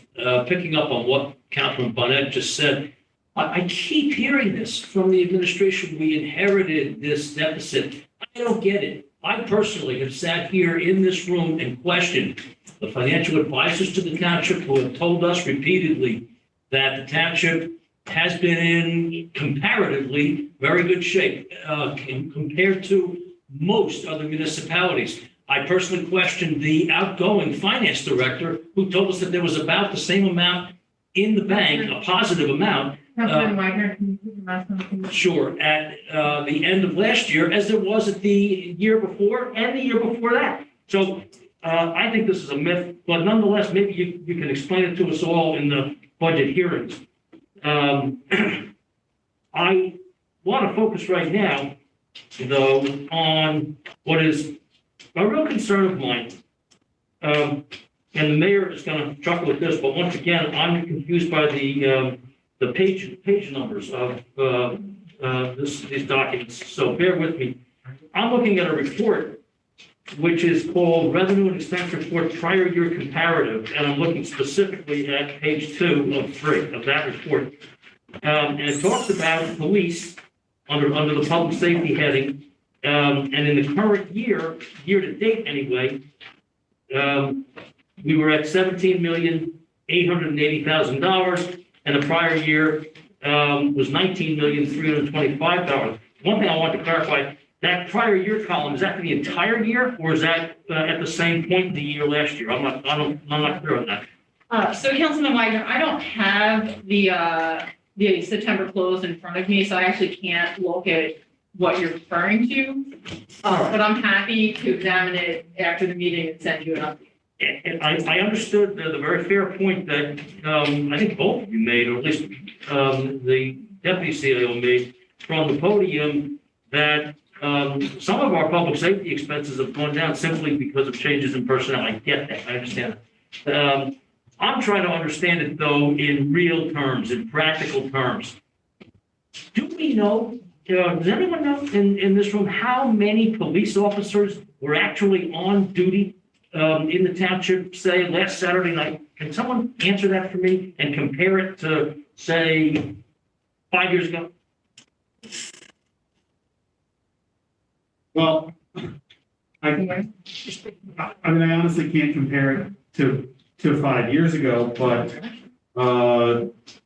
there is a regular staffing complement on any given night. I would say there's 8 officers on duty overnight. And thank you for that. How does 8 compare to where we were? If you don't know 5, maybe 5's too much. The year before our current mayor took office. Oh, there hasn't been any change in the staffing that I'm aware of. That's correct. That's a correct statement. Yes. Okay. Thank you for that. I appreciate it. I too look forward to seeing some more details that we can all look into. They're near and dear to many of our hearts, apparently including the council president. I'd like to end with this question. It was a practice of this council in years past for the finance committee to meet personally with each of the department heads, and I'm just wondering if that practice is being continued. I mean, during the budget process. As of this juncture, we have not had the opportunity to meet with the heads. Matter of fact, we didn't have anything until this presentation tonight of what was coming up in detail. We did have, I'll say, a rudimentary presentation of what the values were. But again, until we get to the detail of it, we can look at how these things are arrived at. Can't really resolve.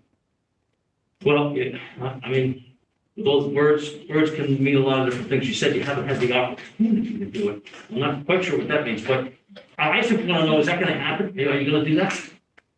We had it, there was a meeting that we had with CAO and deputy CAO.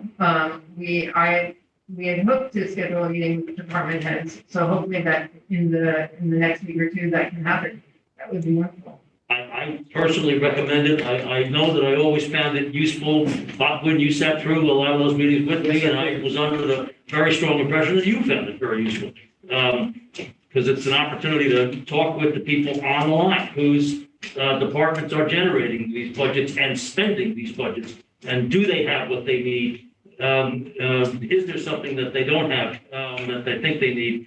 Are there things they have that they shouldn't have? And maybe should get allocated elsewhere. So I'm just offering that as a recommendation. Thank you very much. Thank you. Councilman Silva, I'm adding you to the queue. Councilman Nisbet.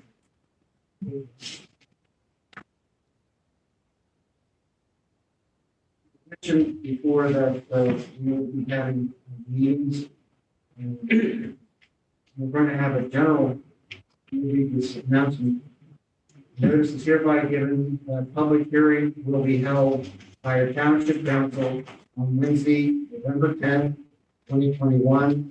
Also on Wednesday, November 17th, 2021, at 6 p.m.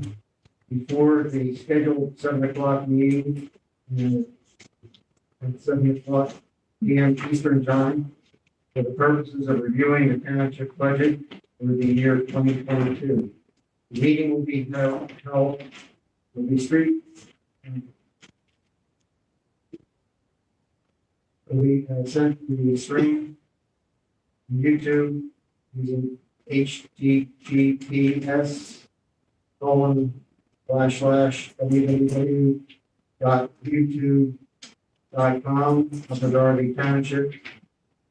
The meeting will also be viewed Township Council Facebook page. Many persons with disabilities wish to attend the public meeting may require auxiliary aid. Services will be accommodated. Please contact the chief of the municipal clerk at the office at 610-734-7600. All public comments will be in person. Thank you. Also, to clarify on that, if the budget hearing runs over beyond 7 o'clock, it will remain open for as long as there are questions and concerns. And the council meeting will begin. We'll try to take a 10-minute break if it continues into the council meeting time period to get ready for the council meeting. It will begin after the budget hearing. But if the budget hearing ends early, before 7 o'clock, we will start the council meeting right on time at 7 o'clock. So I just wanted to clarify that. Great. So then next up, we have Councilman Silva. Thank you, Council President. Last year, we had meetings much like the ones you're describing with the department heads. I would only assume that we would have them again. I perhaps we just haven't been scheduled yet. But we had meetings with all the department heads last year. I don't think that there's some move to end that practice. So, I look forward to those meetings coming up, but I just, I don't know, I just feel a sense of like conspiracy or something. I don't understand it, but they occurred last year. I'm assuming they'll occur this year as well. Thank you. Thank you. Are there any other questions, Councilman Burke? You've already spoken. So, any other, Councilwoman Phillips? Go ahead. This question is to sorry. This question is to Councilman Minot. So you were talking about when we were talking about the usage of the sewer and all that, and the irrigation system. So I'm not quite sure what you were talking about. Can you give an example of what the system would look like? Yeah, can you give an example of, because when the mayor was talking about the usage? Yes. Right, can you give an example of what difference that would be? Because you were saying about some houses have different irrigation systems. And what I'm saying is that I assumed that the way to measure usage in a sewer system is to establish how much water is going into the sewer system on the basis of how much water is coming into the house, into fresh water, in other words, from the water company. Right. And then it has to be disposed of, and it goes into the sewer system. So a gallon in is a gallon out in that sense, except that's not true in some cases. If you have an irrigation system on your property and you have a gallon coming in, that gallon may go to the irrigation system in certain cases, and it doesn't get into the sewer system. So I'm saying, so you can't, and I think the mayor has acknowledged that we need to figure this out. that you need to find a way to account for that kind of anomaly. And so do we have many systems like that in Upper Darby? Do we have any of it? Do we? You mean irrigation systems? Yeah. I have no idea how many, but there are some. I happen to have one. No, I mean, I'm just asking because, I mean, if that's a thing, you know, then it's something that need to be looked at, but, I mean, I don't know. I'm just asking. Wait, you're in the middle of, and I'll push it down here. Lisa, you're next. So Sorry, Brian. I just wanted to answer, Councilman Wagner's, when he was talking about the police department, how many people on the street. And I know for a fact, back in the day, it was 12, 14 police officers on the street at one time. We're down to 8, and I'm sure Officer Bateman, he's been around for a while, he would know too. But 8 people is not really, I don't think, safe for every township. But big township, different sectors. I mean, somebody gets tied up on the call, at least one. It concerns me a lot, I'll say that. I don't know if it's because there were so many people that retired and jobs weren't replaced. Now we just hired people. Maybe we can go back up to the 12 and 14 police officers back on the street to keep our community safe. Thank you. Anyone else who hasn't spoken who'd like to speak? Councilman Martinez? Yeah, I'm just trying to get a little bit more clarity on the administration inheriting deficit. Was there, just 2 questions regarding that. Was there anything, any plan or anything, when you guys came into office to address, the ongoing deficit? Yeah. If I understand your question correctly, I guess I would say yes and no, right? The previous administration entered into the STMP program, the program with DCD, formerly known as the Early Intervention Program. That program was meant to be an early intervention for municipalities that may be headed for fiscal distress. It was changed to the Strategic Management Program.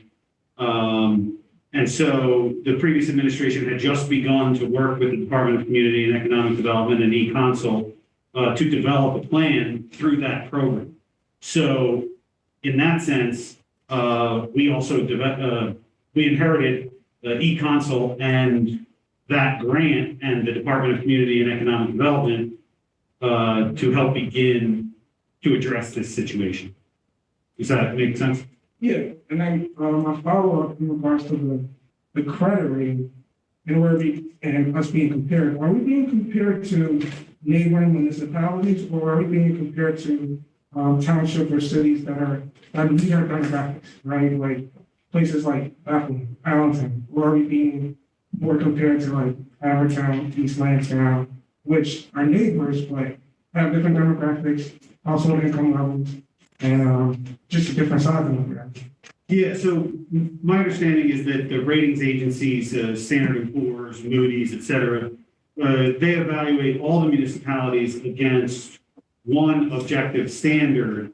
So we can certainly then go and compare how we've done versus our peer communities, but it's not as if our neighboring communities do worse and therefore our rating is improved by a relative standard. We're evaluated against their benchmarks. It certainly is true that we have an A+ bond rating, and we've been able to maintain that A+ bond rating thus far. It's important to understand that A+ is a very good rating, but the ratings go all the way to, I think, AAA++, right? So there's AA, AA+, AAA, AAA+. So there are a number of ratings higher than our rating as well. So it is a very good rating, but not what you would think of as an A+ in your, high school history class. Yeah. I'd like to add one thing. Yes, go ahead. Yeah. So the study by e-Consult through the DCDD stamp program is just hopefully they're finalizing it. We should have it in the next 3 or 4 weeks. So when it's more official, we can put it on the website and everybody can be, pretty familiar with the results of their 5-year financial management plan. Great, thank you. Anyone else who hasn't already spoken, but Councilman Bennett, I have your, anyone else hasn't already spoken? Great. Then next up, we have Councilman Burke. Okay, Councilman Quinn. I just had a question that, well, I don't think that the degree of irrigation creates much more than a 2% deviation from the otherwise considered water loop. I can tell you, at this point, I'm only saying this, we're talking about equity, and this has to be considered. this is a better, more equitable system that's being proposed Right. than what we currently have. But you can't charge someone for something they're not using. That's what I'm saying. It's gotta be figured out. Yeah, I think so. I'm sorry, Councilman. Yeah, I mean, I think it's been made clear that it's, it will be discussed, and there will be more. I didn't want to make as big of a deal of it as perhaps it's being considered. I just wanted to put it on the floor for consideration. Right. I mean, Mayor Kavanaugh explained that she would definitely look into it, so I think we can move forward on that issue. Okay, and then Councilman Bennett, you have another. I do, thank you. In determining or computing the structural deficit, does that consider the underfunding of the pensions? Yeah. Oh, sorry. I was just officially. Yeah. While you're, just so that you weren't, Yeah, no. Yes and no. The minimum municipal obligation is certainly a part of the regular budget, and as we've discussed at the last few meetings, those minimum municipal obligations are multi-million dollars, right? $5, $7, $8 million when you add up the 3 pensions. So in that way, they are a significant part of the budget. I think the thing that probably impacts it even more is that the township carries an over $300 million OPEB liability, a post-employment benefits liability, and that liability is among the largest, if not the largest, per capita in the state. And so that is an area that does dramatically impact our budget. Right, but as these programs go, or I should say as these pensions go, it's very common for them to be underfunded. And we had a presentation a few years ago that said that how we compared to many other communities. And we were doing better, or I would say we were rated better in terms of the way we responded to that deficit, even though there is a deficit, and all communities seem to have a deficit, that we were ranking in a better position than most communities with regard to how we dealt with it. And so I think that may be skewing the figures a little bit in terms of establishing what we are defining as a structural deficit. So I guess we need to understand that as part of the budget process, where we are and how it does impact the computation of deficit. Oh, absolutely, and I would agree with that. And I think it's our pension programs are relatively well funded. I mean, I don't think you heard us saying otherwise in this presentation. I mean, in sort of descending order, the municipal employees, the fire, and then the police. Sure. They are relatively well funded. I think it's common but not ideal to have that situation. Obviously, being a police officer is a very dangerous and stressful job. So there tend to be more pension and disability pension related costs. So oftentimes police pensions are less funded. But again, comparatively, our police pension is reasonably well funded. I don't think you heard us saying otherwise. And I guess the other thing that I would want to clear up. I mean, I don't think, again, this strategic intervention program was entered into by the previous administration. Like, it is not an attempt by this administration to break any kind of news or be accusatory in any way. I mean, frankly, we're grateful that the previous administration recognized that there was a decreasing fund balance, that there was an increasing gap between expenses and revenues. We're glad that DCED is involved in the municipality. So we're not, we're not intending to break any news in that regard.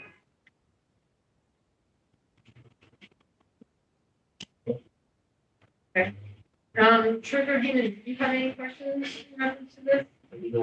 Okay, just wanted to forgot to turn my mic back on. I just wanted to make sure, if you had questions, you had the opportunity. Okay. We look forward to getting more information from you guys as soon as possible. Thank you very much for this presentation and all the, other information you provided in it. And so next up is actually me. I just wanted to let you guys know, the Highland Park, Coleman School had a very successful movie night and they wrote us a thank you card.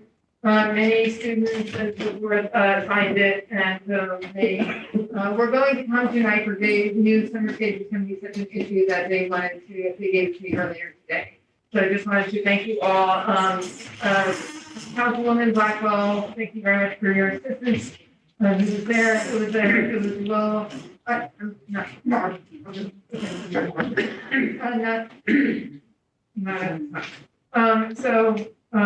thank you for those who took part. It was really successful. Everyone really enjoyed it. So thank you for everyone who helped with it. So, and then next up, Veterans Night. The veterans are having, for Veterans Day, they're having a night ceremony at the Arthur Epler American Legion Post. We have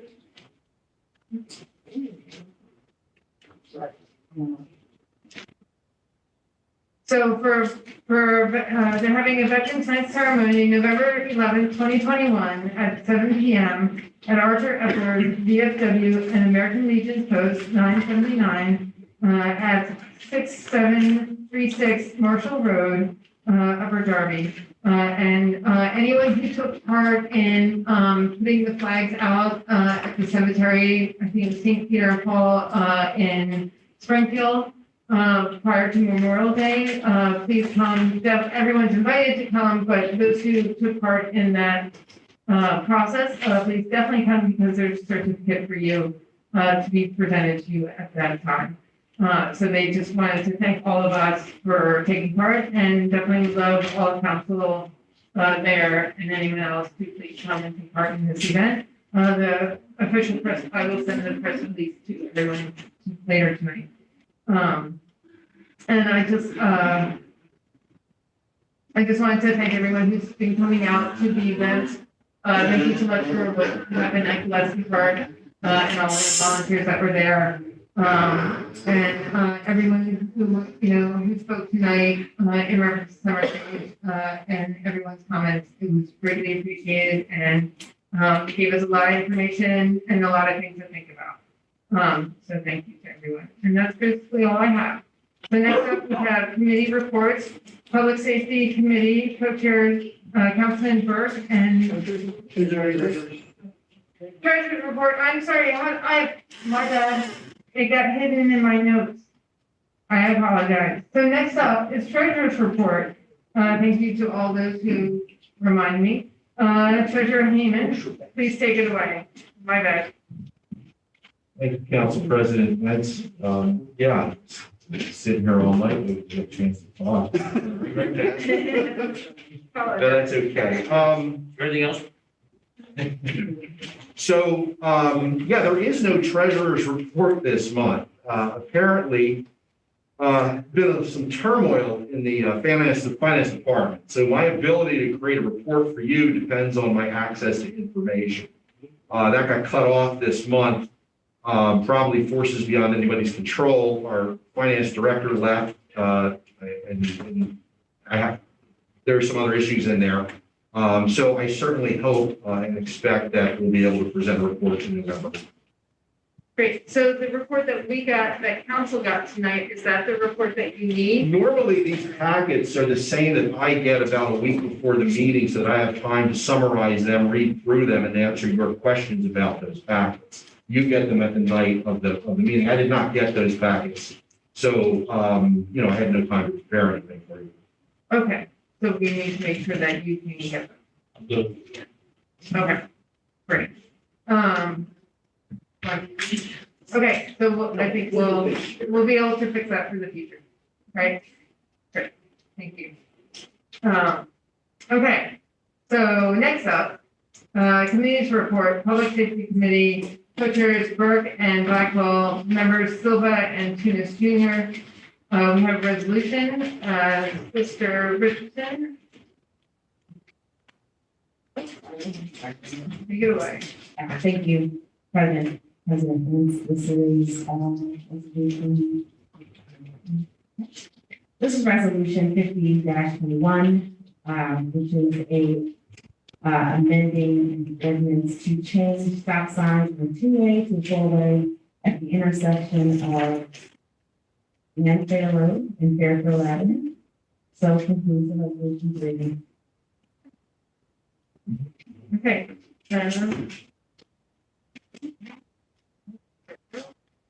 Can we get a motion to approve resolution 50-21? I'd like to make a motion to approve. So Gwynn and Tunis.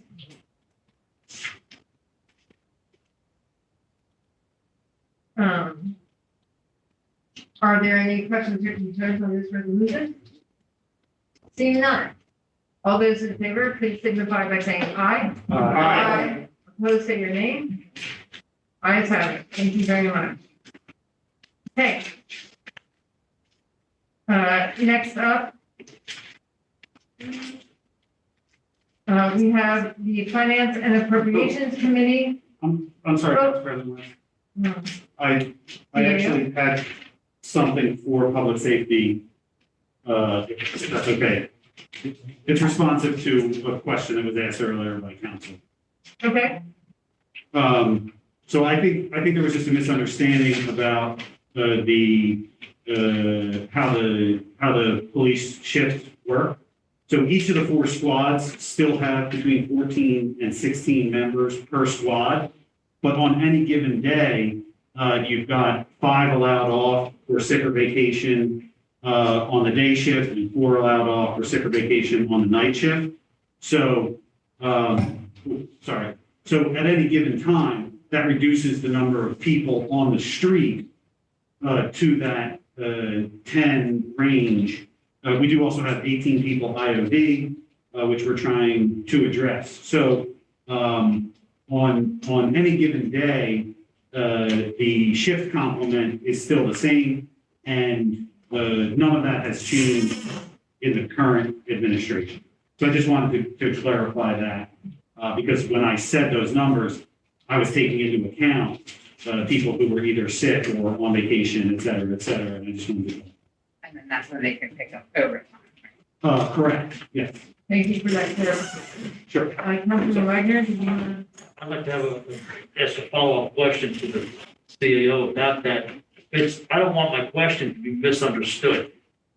I'm not concerned with the theoretical numbers of how many officers are on a shift complement or anything like that. I'm looking to know how many officers are in fact on the street on a given Saturday night in comparison to just a few years ago. That's what I'm looking to understand. If there's no difference, that's fine. Just tell me that. But if there is a difference, I would like for this council to know about it and get us all focused on it. Understood. Yeah. I will do research and provide more clarity. Councilman Burke? Councilman Wagner, I do recall many, many years ago, they had overlapping shifts. that on nights, with the 12-hour shifts, I believe there were 10-hour shifts many, many years ago where they overlapped, so you had more at certain times of the day. I don't believe they've done that for the last 6 or 8 years, overlapping shifts, but I'm not sure. So you might see 4 extra officers at certain times on overlapping shifts, but it's probably been 8 or 9 years since they've done it, but I'm not sure. And again, I'm not concerned with the semantics of it. I'm concerned with the actual number of police officers who are on the street at a given time. I'm just picking Saturday night as a good point of examination. If that number has decreased significantly for whatever reason, this council should know it. This council, in fact, has a responsibility to find that out and know it. So that's the question I'm asking. The CAO has said he's going to report back to us about it. And I think our public safety committee in particular should want to know that and be well aware of it. And if there's no change, fine. I'm not suggesting the answer to that question one way or the other. I'm asking the question because I think it's my responsibility as an elected official to know it. And I think that responsibility is shared by every person around this table. Nick, I can also just request to get the squad sheet report, because that'll have how many people are on. Okay. Thank you.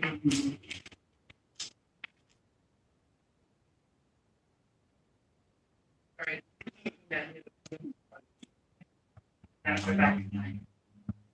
Great, thank you. Anyone else have a question or concern on? Okay, seeing none, moving forward, yes, okay. Moving forward to Finance and Appropriations Committee, co-chairs Nguyen and Silva, members Blackwell and Burke. We do have a resolution number 5121. Solicitor Richardson, take it away.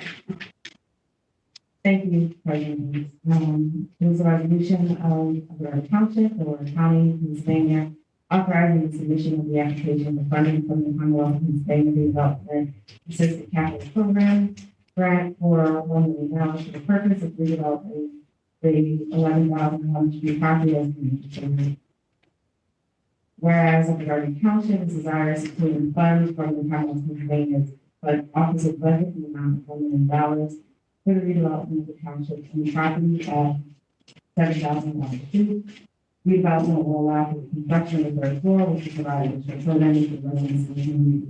This program will include, but is not limited to, health and wellness services, community meeting spaces, bicycle programs, and after-school learning programs. After-school learning programs, excuse me. Whereas this council believes that it is in the best interest of the township to apply for the RAP grant, RACP grant. Utilize the funding for further efforts to create a community center in the township. Now therefore, be it resolved by the Darby Township Council and is hereby adopted and resolved by the board of as follows. 1, the township is hereby authorized to apply for, execute, and submit the grant application to the Pennsylvania Office of Budget for the Redevelopment Assistance Capital Program, RACP, and if successful, to accept the grant funds for to be used for the project as detailed in the grant application. 2, the township is authorized to provide such assurances, certificates, and supplemental data and revised data that may be requested in connection with the application. So this is the resolution. Great, thank you very much. Can we get a motion to approve resolution 5121? There was like a major time there, so. Yes. And Blackwell. Thank you. Blackwell.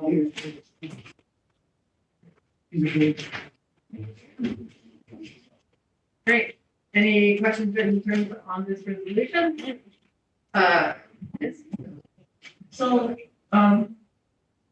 we are redeveloping this building, this floor, is a floor in this building.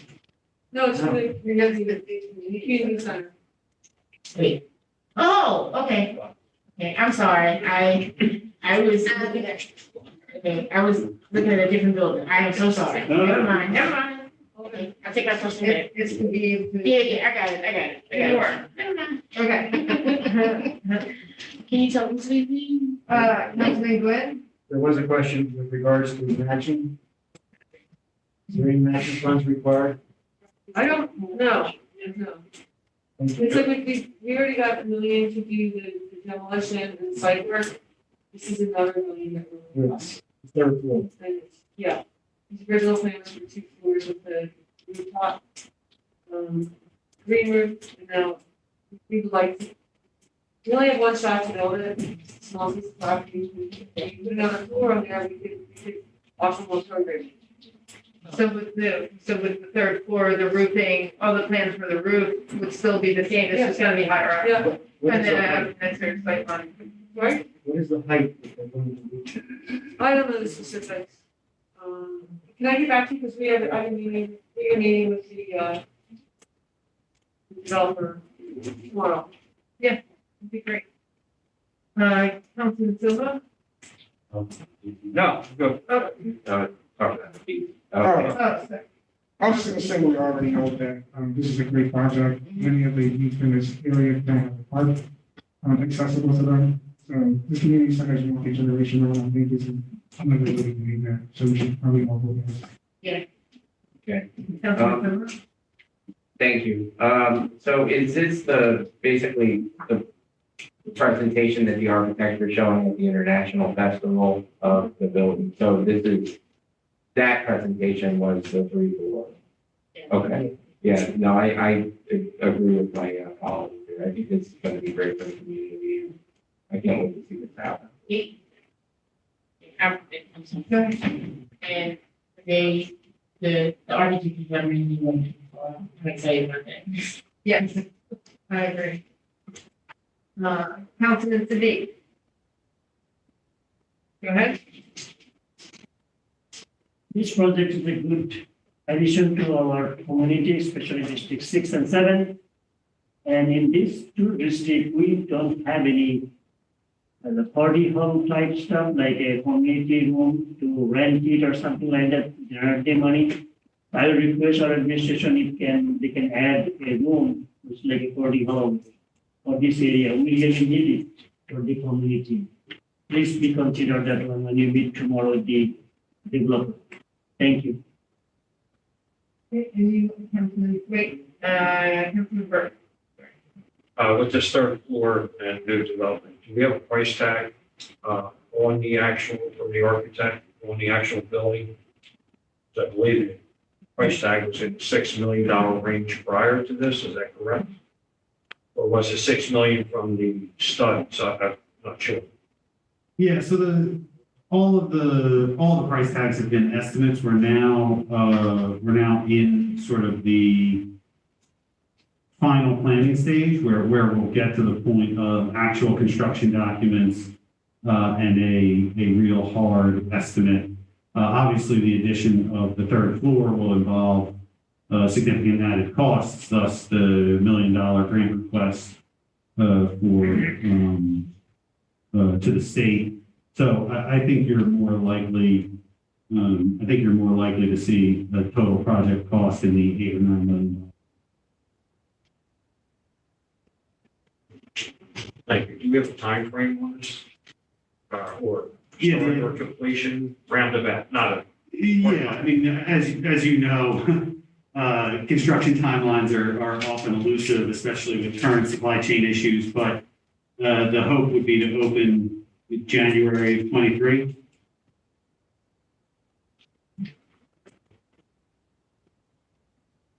Thank you. Okay. Anyone else have a question or concern on this? All right, seeing none. All those in favor of resolution 51-21, please signify by saying aye. Aye. Opposed, say your name. Thank you. And bless you to Councilman Burke. Thank you. Great, and then. Here we go. Next up, we have resolution number 52-21. Solicitor Richardson, please take it away. Thank you. This is resolution 51-21. Resolution for Deferred County, Delaware County, Pennsylvania, authorizing the submission of applications for the funding from the Pennsylvania Department of Transportation, multimodal transportation fund grant of $950,000 for the Garrett Road modernization project. Whereas Upper Darby Township is desirous of obtaining funds from the Commonwealth of Pennsylvania Department of Transportation, the amount of $950,000 for the township Garrett Road modernization project. Whereas Garrett Road is a major thoroughfare in the township that connects individuals to 692 Transportation Center, township's municipal building, and important power lines. Whereas the township will greatly benefit from pedestrian safety improvements such as pedestrian signage and crosswalks utilizing Garrett Road. And whereas this council believes it's in the best interest of the township to apply to the multi-modal transportation fund from the Pennsylvania Department of Transportation and utilize the funding for Garrett Road modernization project. Now therefore be it and is hereby resolved by the Darby Township and adopted by and resolved by the authority of the same as follows. 1. Upper Darby Township of Delaware County, which hereby requests the multimodal transportation fund grant, $950,000 from the Pennsylvania Department of Transportation to be used for Garrett Road modernization project. 2. Upper Darby Township of Delaware County does hereby designate Robert A. Deferred, Mayor, and Vincent Rongiani, Esquire, Chief Administrative Officer, as the officials to execute all documents and agreements between Upper Darby Township and Pennsylvania Department of Transportation to facilitate and assist in obtaining the requested grant. Someone for reading the resolution? Thank you. Can we get?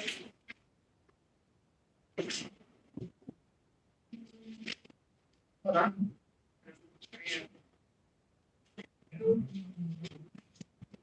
We get a motion to approve. I'd like to make that. Resolution 52-21, Councilman Silva in the lead. And then I thought, and then I thought I heard Gwen. Okay, and I did hear it. Okay, any questions or concerns on the resolution? Seeing none, all those in favor, please. Great. Go for it, Gwen. Just want to confirm there are any matching requirements? I'm not really sure. There need also the matching requirement. So it's 30%. Yeah. License.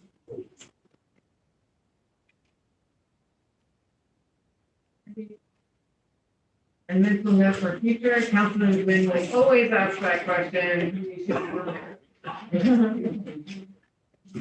Thank you for keeping us. Okay, so, Councilman Burke. Where will that 300,000 come from? We have a budget in the capital, the capital budget. We have- Budget, okay. Yeah, we have some flexibility because it's for land acquisition and grant matching, because we don't know what grants are gonna come up, which we're gonna go after, so. Thank you. Council President, if I may. Garrett Road is also used for a lot of students every day crossing from the high school, from the middle school, from crossing through Yellowstone Park, and a lot of Catholic school kids use it. I understand obviously the concept of keeping costs, and certainly that's our function, but the state of this township, I think, is tantamount, and I hope you all have this.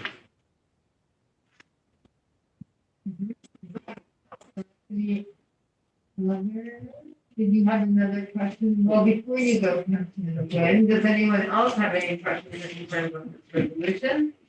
Seeing none, Councilman Gwynn. I was wondering if you could give us, if the mayor or DAO might give us an idea of how they expect to make these improvements, what type of improvements? I didn't get any listing in the presentation. Yeah, sure. So actually, the grant is to implement a study that was done under the previous administration. Transportation Planning and Design was commissioned under the previous administration to do the Garrett Road modernization study. And so that study outlines a number of improvements. Some of them are aesthetic improvements, and some of them are infrastructure improvements, traffic calming, wider sidewalks, bike lanes, pedestrian signals, things of that nature to modernize and improve the Garrett Road corridor. Would that also then include Bywood Avenue? Yes, Fairfield? yes, The bike lane? yes, it will. So is it possible, since a lot of us, or a lot of council members were not here at the time, for us to get get some of that information so we know what that's gonna look like? Oh, sure. That would be great. Yeah. So, So let me put you in the queue. Because you've already spoken. okay. Is there anyone else that wanted to comment on it? Councilman Silva? Yeah, no, actually, somebody brought this up in public comment, I believe about 2 months ago. And, I asked on behalf of the Public Safety Committee, I believe I shared it with the Public Safety Committee this time, that the architects, had put together, I guess they're architects or engineers, I'm not sure. But yeah, they were gracious enough to send that to us once they, verify that we were, like, I guess government officials, they don't just give it to the general public people. But, I'd be happy to share it as well. That would be great. Thank you. I didn't realize everything. Okay, anyone else? Seeing none, all those in favor, please signify by saying aye. Aye. Opposed, say your name. Thank you. All right. Next up, solicitor report. Take it away. Thank you, President. The solicitor's office has been dealing with settlements regarding real estate property assessments. We've been dealing with that for a few weeks. As we inform council on the executive session. Yes, oh, yes, we had an executive session prior to this meeting. I apologize for not mentioning it earlier. We were talking about litigation and personnel issues. Thank you. So we've been working on that. We've also been working on various negotiations in project for the administration. We just are happy. Sir, you can hear me? You can hear me? I'm sorry. I usually have a very large mouth. So my apologies. So we've been working on several projects for the administration. We have been working on real estate property assessments and real estate acquisitions as we shared earlier. So conclude our report. Great. Turn my mic on and follow my rules. Is there any old business from council members? Councilman Chu. I promise I'll keep it quick. I just wanted to bring this up in the president's report, but I understand how a lot of time. I apologize for that. Just want to applaud Council President Lynch for the events you've been doing, Township as well as Councilman Blackwell. There, the moving of them as well. We see that residents from my district attend, and I just wanted to applaud you for what you've been doing. I feel like you put a lot into the role, and sometimes you give you a lot of credit for that. And just want to applaud you for being a happy event. Basically, you can't be there. Things too. So thank you. You're welcome. Thank you so much. I appreciate that. Anyone else have some old business? Yes. Councilwoman Blackwell, just keep your mouth on. Thank you. Thank you. You're good to go. Okay, on October 14th, we gave out some balls and some ropes to kids at the observatory park. And it was a very nice event. That was part of my meet and greet to get the kids out to do healthy events and also to meet more people in the fourth district. Yeah, it was a very successful event. Great. Any other old business? Seeing none. New business. Go ahead. So just want everybody to save the date, May 15th, 2022. From 11 a.m. to 3 p.m. The events committee is going to have a health and wellness mental health day. I know it's a long name, but we can figure out the name. Deputy Sale and I in the committee is working on it. It's really coming together. It's going to be the best event in all the land. Trust me. We are working on it. So save that date.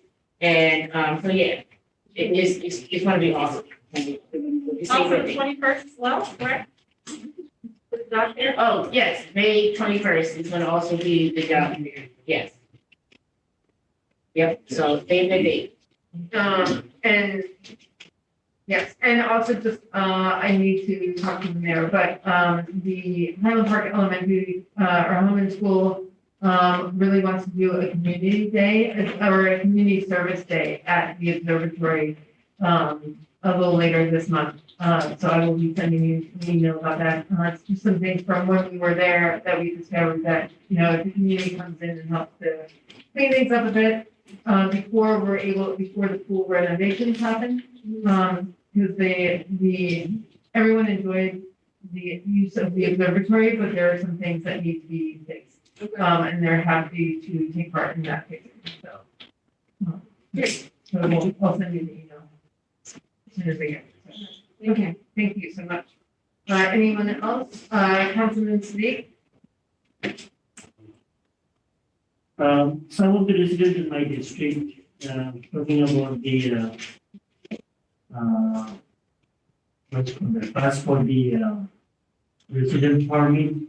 Previously, we talked last year about it, anything to do about it. The residents from, Lamport and, Glenthorne and Clinton Road area, they are asking if they can get the permit for the residents. We discussed about last year, any update, please. I was just gonna say, it's gonna be, early to mid 22 before we start a pilot program. More residential parking permits, is that what you're talking about? Yes. Okay, yeah. I'm not sure that those streets are on the top of the list. For that, but it's like the residential street sweeping program we started. It's just, the pilot programs take longer than, maybe I would like, but we have to also bear in mind the effects of COVID and everything. It's just, everything is just moved slower than we would like to, but yeah, it's definitely something that we want to try. How is our pilot project going on regarding the street sweeping? The street sweeping one? I think, yeah, Councilman, Tibbetts can talk about that.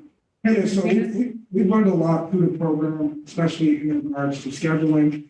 The streets in, Huntley Road, one of the streets that 300 block of Huntley Road, in my district there. We're still examining. I reached out to, Director Cole and we're going to be discussing about it soon. I'm going to try to facilitate something with the public safety meeting and public safety committee. But we've learned that the hours at first are too wide. From 7 to 12, residents think that it should be a shorter time frame, especially a big thing we're learning now is a lot more people working than before. So we're just trying to figure out ways to combat that. But overall, I think it's been great for the neighborhood. Some residents, of course, weren't happy, but overall, it seems like the neighborhood is receptive.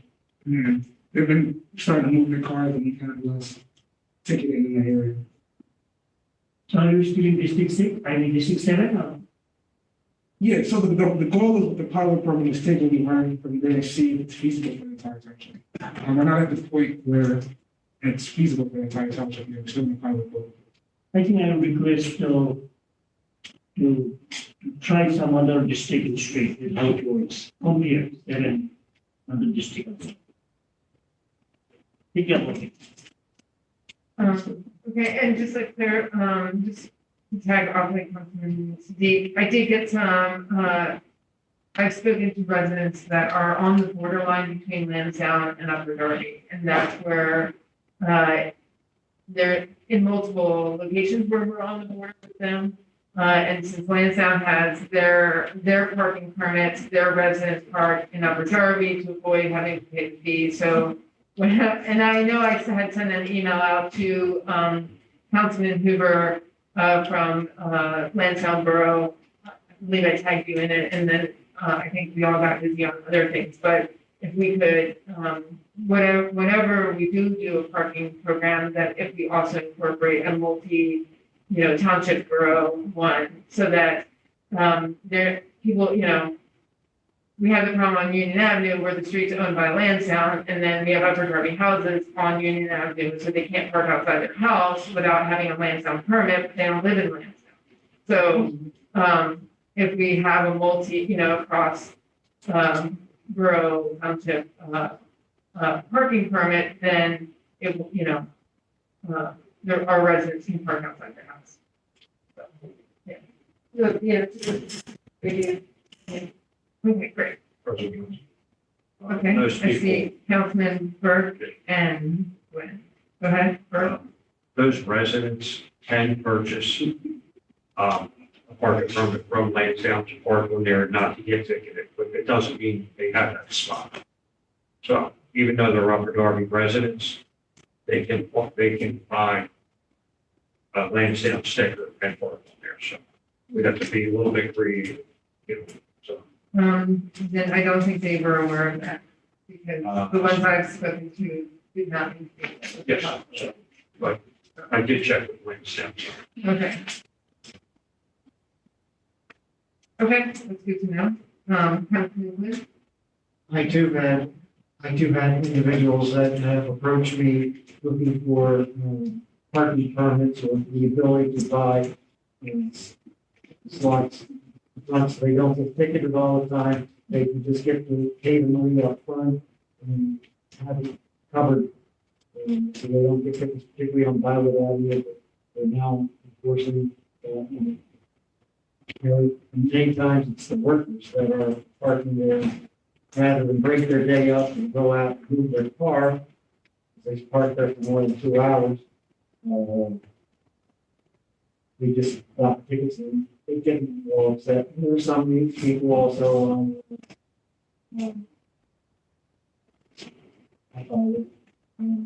Vermont. And some other issues.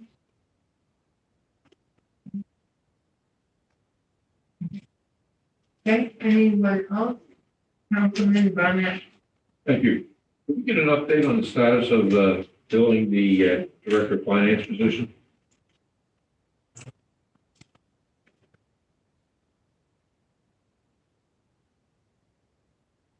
Yeah, so I think we have an ongoing search, and we have a local Drexelville Upper Darby resident who has come in on a contract basis to help us with the budget preparations.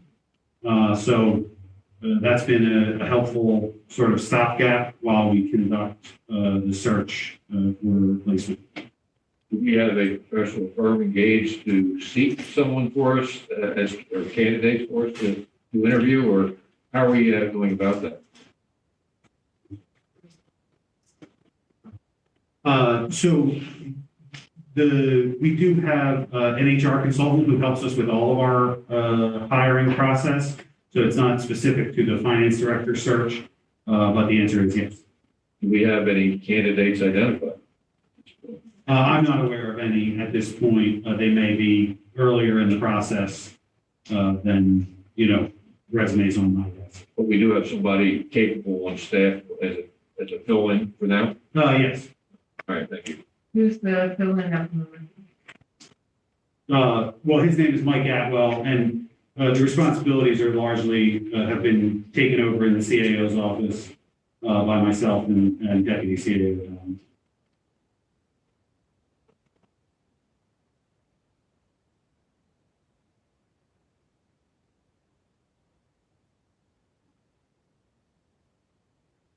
Are there any other questions or concerns? For new business? Councilman Jennings? Yeah, so, there's a trunk or treat event happening, by, Upper Darby Community Heroes. I'm encouraging all council members to grab a trunk. It's gonna be at Arlington Cemetery. Like I stated, last council meeting, there's never been an event in the township where every single township council member has been present. I would like for this one to be the next one. It's at Arlington Cemetery, I believe it's October 30th. I thought they're on the 31st, so it's the 30th. Yeah. Saturday. I believe it's at 7, or you can get a truck from 4 to 7. But if you go on Upper Darby Community Heroes on their social media, you can find it. You can donate candy also. What day, 7? I believe you can start giving out candy at 4, but they're going to it until 7. I'll be on my daughter's wedding. Congratulations. That's awesome. Your excuse. Definitely, the wedding is waiting room. All right, so seeing no more business, can I get a motion to adjourn? Motion to adjourn. Everyone. Okay.